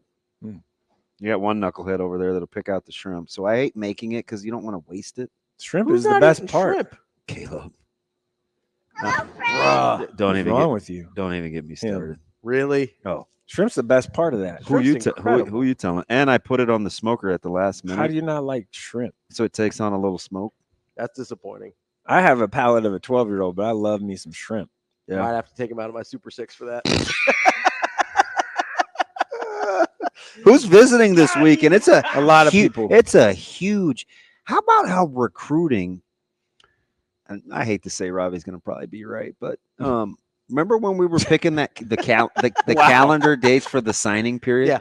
Yeah. And this dude is animate about a summer signing period and getting rid of December. Yeah, and I was like, no, keep December so we can be done. But too much happening because you don't want to take all 3. I would say I am in favor of July or June, August July, or whatever whatever. it So is. how about now? It's like a game day experience is like, who needs a game day experience? It's not even real. Right. It's like, No, but wait, that's- we 5 years ago it was if we can't get them on campus for a Saturday game, man, we can't recruit. Okay, but what's Yeah. the difference there, right? It's like, that's changed in a hurry. Right, because Now you got summer OVs. Yeah. the current staff knows what they are about happens Sunday through Friday. And and Right. he's big, like they're big into, hey man, When you're come hang out a day. Don't do the game day fluff. It's cool at all sorts of places, no, but but it's just, fake. it's not It's it's not not real on the day-to-day grind. You just don't want the good stuff. If you're Mhm. at a place for, let's say, 300 days a year, you don't get to go home very much, right? It's probably higher than that, right? But let's say you're at a place, you live someplace 300 days a year. Yeah. How many of those do you get out of those 300 days? 7 or 8? Yeah. And it can be lonely too, right? So So what isn't do you that why do? most people come home? Yeah. Yeah. So what do If they could have the game day experience every day, they'd stay where they're at because Right. that's pretty cool. It's So- different. It's just not like unless that. you like what's happening in the other 290, you're probably going to end up moving back to Florida or whatever. We had all the issues with the Florida guys, right? I remember in the one of the big meetings where they brought the whole staff to see Christian, and he was talking about his visits, right? And they're like, "Hey, man, visit your brains out. Go ask these questions. whatever. Go see this. Mhm. Spend a day. Take a tour. Follow guys around class. See if that's really what you want to do, so you can settle in and be comfortable." And in my head, I was like, "Oh no, don't do that. You might like someplace." Then it's like, "Oh yeah, do that, so you can make a good decision." Wait. Is it Nebraska? If it's Nebraska, it's good to see. No. Yeah. So you go through all these, but they're just so secure. Like, but they know that's where. Yeah. That's like I just saw Ren Brown the other day. Yeah. Right. You think watching that Tuesday practice didn't do something for him? Yeah. Like that was a real. It's a lot different. There was no than- sugarcoating that day. Yeah. That wasn't like, hey, there's 84K out here. Yeah. Woohoo! Yeah. This is cool. Look this how is, great it is. yeah, Look this at is- the atmosphere. No, this is what we do every day. Yeah. And it matters. Be like, this is what you're. It's. He's a big. Wonder what they're kid. gonna do He's with a him, big though. kid. I Ren? know. Yeah, that one's interesting. He's his frame is really Yeah. good, Mhm. really good, Big dude. and they're going to be good this year too. So, yeah, again. Yeah. Mike, before we get too far, who all do you know of locally? It's going to be there well, on Saturday of interest. well, Christian Jones, obviously. Sure. That one's interesting because, like, how many With are Merritt? yeah, I know spots. I think they're not. They're going to do whatever. or Moober, yeah, or Pierce Mooberry though. Like, what do you? Same situation a little bit. He will be there too. I think all the committed guys in they're all 25 gonna will be there. Yeah, two guys. So you that get won't- Terry and Vermont, right? All the committed guys will be there. Jackson. Yeah, that makes sense. yeah. They'll all be The two guys that won't be is Marion Jackson and Isaac Jensen from Miller South. They're not going to be there, which is interesting, right? A little bit. You would think that maybe you'd try and get them there. Can I give you one guy that is? He may not be Nebraska, level quite yet, but Darian Whitaker from Boys Town. Mhm. Oh yeah. Linebacker. That's a guy to like keep in your pocket, right? Like it's just gonna- see what happens. I there. think he'll camp well too. Not- right. He's a good athlete, big, Mhm. plays basketball, all that stuff. Yeah. So him and Marcus Gray at Boys Town are two names, and you don't hear enough about those guys because Boys Town's a little insulated with things. You know the But- interesting thing about Nebraska and those visits, they're actually like having. You've seen a couple guys here lately say, "Yeah, and Nebraska kind of pulled the plug on me," right? Yeah. Like, Yeah. Wait, you canceled your? Nah, I didn't cancel. They're They like, did. yeah, they did. Yeah. So you're starting to kind of see they like what they like, and if you're not on board, They're going to move on. they're gonna move on. Keenan Cotton going is another name too. for the Yeah, West Side wide I've receiver. had a lot of really, really hard conversations about. like, hey, you need to kind of be a little more. No, not Or with what? him. I just Oh. getting Nebraska's opinion. Yeah. So we it's up to us. Like I want to make sure we put him in a spot where we showcase him in special teams too. The guy. Okay. So we need to take on. It's always the give and take with coaches, right? About projecting guys and getting them to the next level, and Maximizing. showcasing what Yeah. we need to give them a chance at while maximizing your opportunity to while win. winning games. at the same And time. I'm like, oh, believe me, putting him on special teams is not going to hurt us one You know what's funny? at all. 99.99% of other teams in the state last year, he would have been their punt returner. Yeah. And he was our next punt returner. Yeah. You know what's funny? So his brother Kenzo, Yep. I feel like would have been such an easy offer for this He's a staff. little taller. He Because would have tested off the chart. Right, Yes. that's what I mean. He would Yeah. have been your Bryce Turner, your Jeremiah, like your track guy offers Mhm. that he comes Bryce to camp. Turner's the guy that's going to be interesting. It's big. Needs a And I think needs a year. I think I remember emailing or tweeting at you or maybe calling in a previous life. Yeah.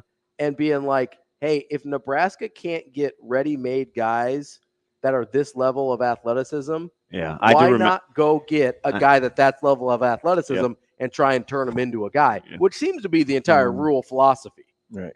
Right? That's the ironic thing about Keenan Cotton is it always reminds me of Kenzo and how perfect Kenzo would have been for this staff. And Keenan is the guy that, again, no babysitter needed. People bring up like, oh, he didn't go camp last year and didn't whatever last year, last summer with them, and that turned him off and whatever. Man, like you're a junior. They have time. They have every measurement they need on him. Yeah, They're that well. didn't They're matter. well aware. that stuff doesn't matter. Is it too much to assume He was just a because of his last sophomore. name that he's going to run well? He's the best football player of the boys. Yeah. Yeah. The one Certainly. guy that we were talking about lineman last week, Garen Malley from Papio High, is the guy that I was trying to think of his name, and that's the name. And he will be there tomorrow as well. He's picked up some offers and stuff too, some lower level ones, but he's going to the be a guy for handful. guys. He's just a pup. Yeah, 26, right? No, he's 25. Yeah. Coming up next, we've got Matt Vrzal to wrap up the week. That's DB. I'm Ravi Lulla. Sautter hanging out here with us on AM 590 ESPN Omaha, ESPN Tri-Cities, and KFOR in Lincoln. Wrapping up the show here on AM 590 ESPN Omaha, ESPN Tri-Cities, KFOR in Lincoln. As we head into the weekend, there's a ton of stuff for you to place wagers on. Can't place any wagers on the spring game, but you got NBA, you got NHL, you got props, straight bets, parlays, whatever you can think of, and you can place all of those over at Warhorse Sportsbook at the casino in Lincoln or in Horseman's Park in Omaha. Warhorse Sportsbook has you covered. It's the best place in Nebraska to place your sports bets. If you have any questions, go to warhorsecasino.com/sportsbook to get a full list of house rules and details. That's Warhorse Sportsbook. No bets, no glory. Are you sure? Are you sure you can? I bet you can find some spring game. No, because you're not allowed to bet on games in the state of Nebraska. Oh, not there, but okay, yeah. Yeah, because I'm that's like, where we place I'm our pretty bets. sure you could find Warhorse Sportsbook, Mike. One thing you can bet on is the fact that we're going to talk to Matt Vrzal as we wrap up our week every week. He joins us now. Verz, how are you this morning?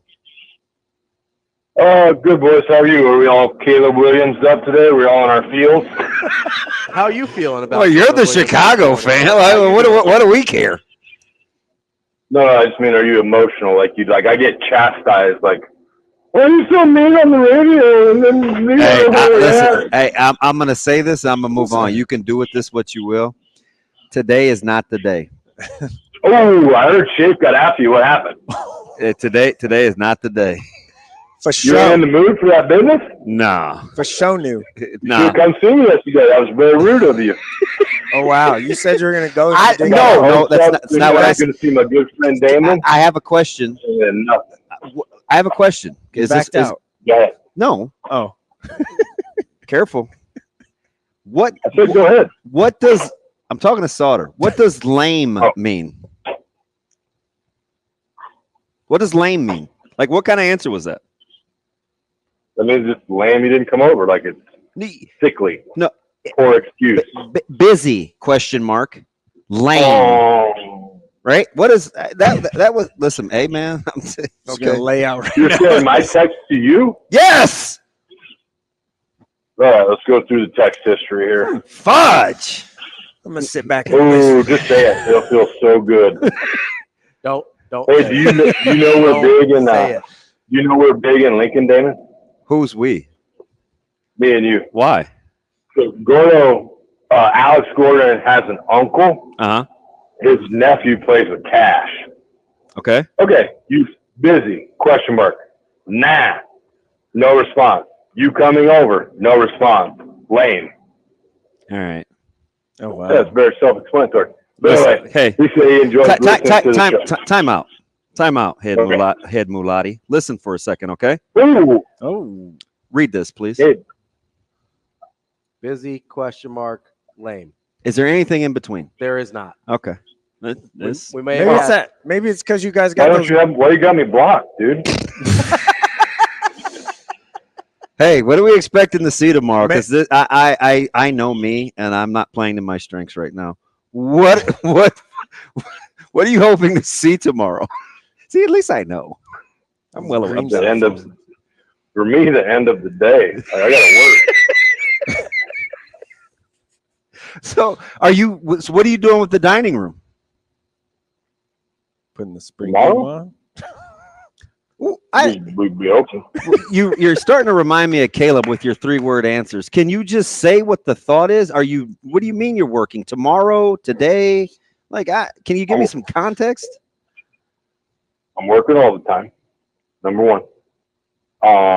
We will be here from open to close. So tomorrow, I got to sneak out a couple times. Are you? Well, no, we're in rough shape. Like we normally try to work like 10, maybe 11 on a Saturday. Yeah. I think we got 6. Oh. So it'll be a little chaotic.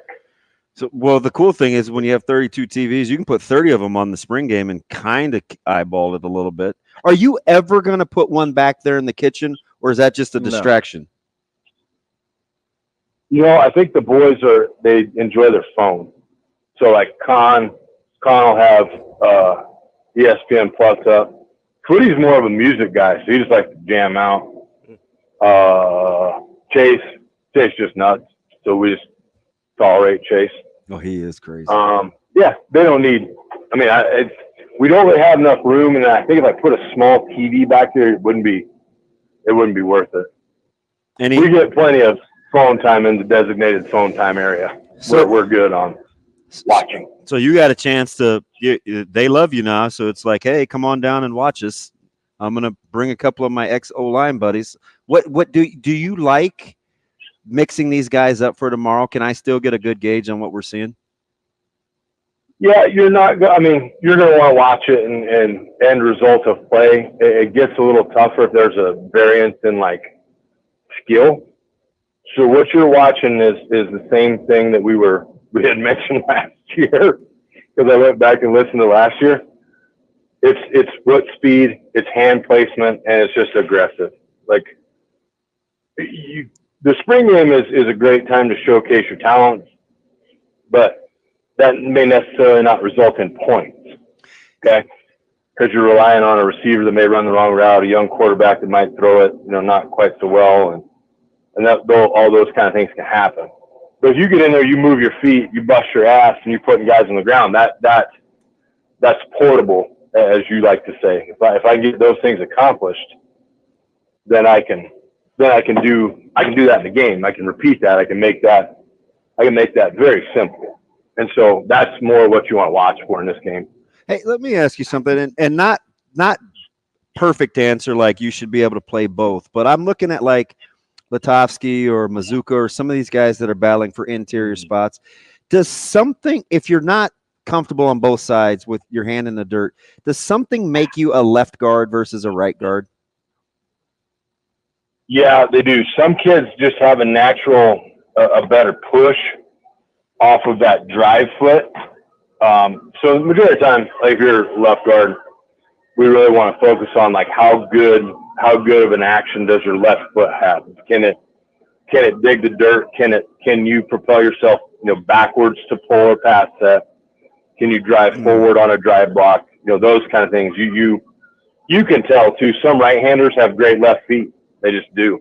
The EB kid out of Plattsmouth. Mm-hmm. He's going to Kearney State, but we've worked together for a couple of years. He can do that. I think he feels a little bit better on that side. So yeah, you can do it, and it's repetition. It's like anything. Once you get it down to muscle memory, the rest is all irrelevant. It's just, do you take the time to get a volume of reps when nobody's looking?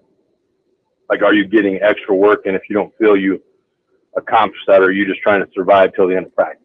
Who do you like in that interior? Evans Jenkins. Yeah, okay. Always have. Always will. I know. I know. We're on the exact same page as that. Even though I eventually think he's going to be a center. Give me another guard. Great numbers. Give me another guard. 51. Give me another guard that you're at least anxious to see what time can do. I know they have him at center, but I think down the road, guard with his athleticism may work out better. But the Sledge kid, yeah. I think I get it. You're going to be in need of a center next year with Scott fulfilling his 17th year of college. He looks old too. He does. But he's kind of low key nuts. I think you'd like him He's as a gonna person. sell you a life insurance policy right after the Nah, game. he's out there. I love Sam Sledge. I'm just saying. That's So what it looks like. okay, can I I love Sam ask? I Sledge know you for a raised long your time. hand like you Go had a ahead. question, but Yeah. so Verz, what's the difference between like Evans playing center and moving and flip flopping Sledge out the guard? Do you think? I think Evans probably has a better grasp right now of the offense. Yeah. What they're Okay. going to call. Good. runs. Good He's point. younger. Good point. A little older, a little nastier. You know, it's hard to be nasty when you're thinking. Yeah. It's just intrinsic. It's in like that's generational. Like that's just in the Sledge blood to be aggressive once you're confident in your action. But you know, he's just got to get used to the speed of college. And that's what all of them have to do. Verz, you need to have a better grasp of the offense for center versus guard. Am I understanding you right there? Correct. You're the boss. You are in charge. Yeah, you're making all the calls. You're calling out, and you got to be in lockstep with the quarterback. So you have to see what he sees. That way you can get. If you got a slide right and they bring up something that doesn't benefit a slide right, there's no need if you have the extra guys to put your running back in a one-on-one position with a blitzing, outside linebacker or corner. So if you guys all see it the same, you can change the slide. You just slide it the other way. That's funny you say that because as a back, I look at their pass protection schemes and I'm on the outside looking in. I haven't really asked the questions, but the dictating protections, if it's so important and critical to running backs and they're kind of it's a little gray for them. I can only imagine how you got to be a quick thinker up front, because if there's one place I think the backs can struggle to keep them from playing, it's understanding those QB and center protections. Correct. But if you can tailor it, and almost, you remember when we used to run check with me? Oh yeah. Yeah. So if you set the protection with a check with me, so now the quarterback and the center get up there, and then they can assess it, then they can set the protection. Now that running back takes a deep exhale and is like, sweet. All I get to do is go sucker this defensive end right in the rib cage. I don't have to take a one-on-one block with an outside backer who's got 6-yard head start running straight at me. Then to be expected to brace myself, absorb that blow, not black out, still maintain my feet and hands, and then win that block. Like, that's tough. And you got to have a tough kid to do that. That's Matt Vrzal, owner of Paisan's Pizzeria, former Husker. Verz, we appreciate it as always. I guess get back to work since you're working all the time. Get after it. Thanks, Matty. Did you hear the big news of the week? What is that? Damon's mom and our friends on Facebook. I did. You joined a very elite group of me and Shane, and now you. You're an idiot. Wow. Hang up the phone. Wow. Goodbye, Matt. I think Shane just hung up on him. I have a feeling Shane's going to hear about that. For sure. Oh, yeah. Hurrdat He's Sports. probably calling him now. That's Hurrdat Sports Radio. The show's been over for like 2 minutes. All right, For bye. sure.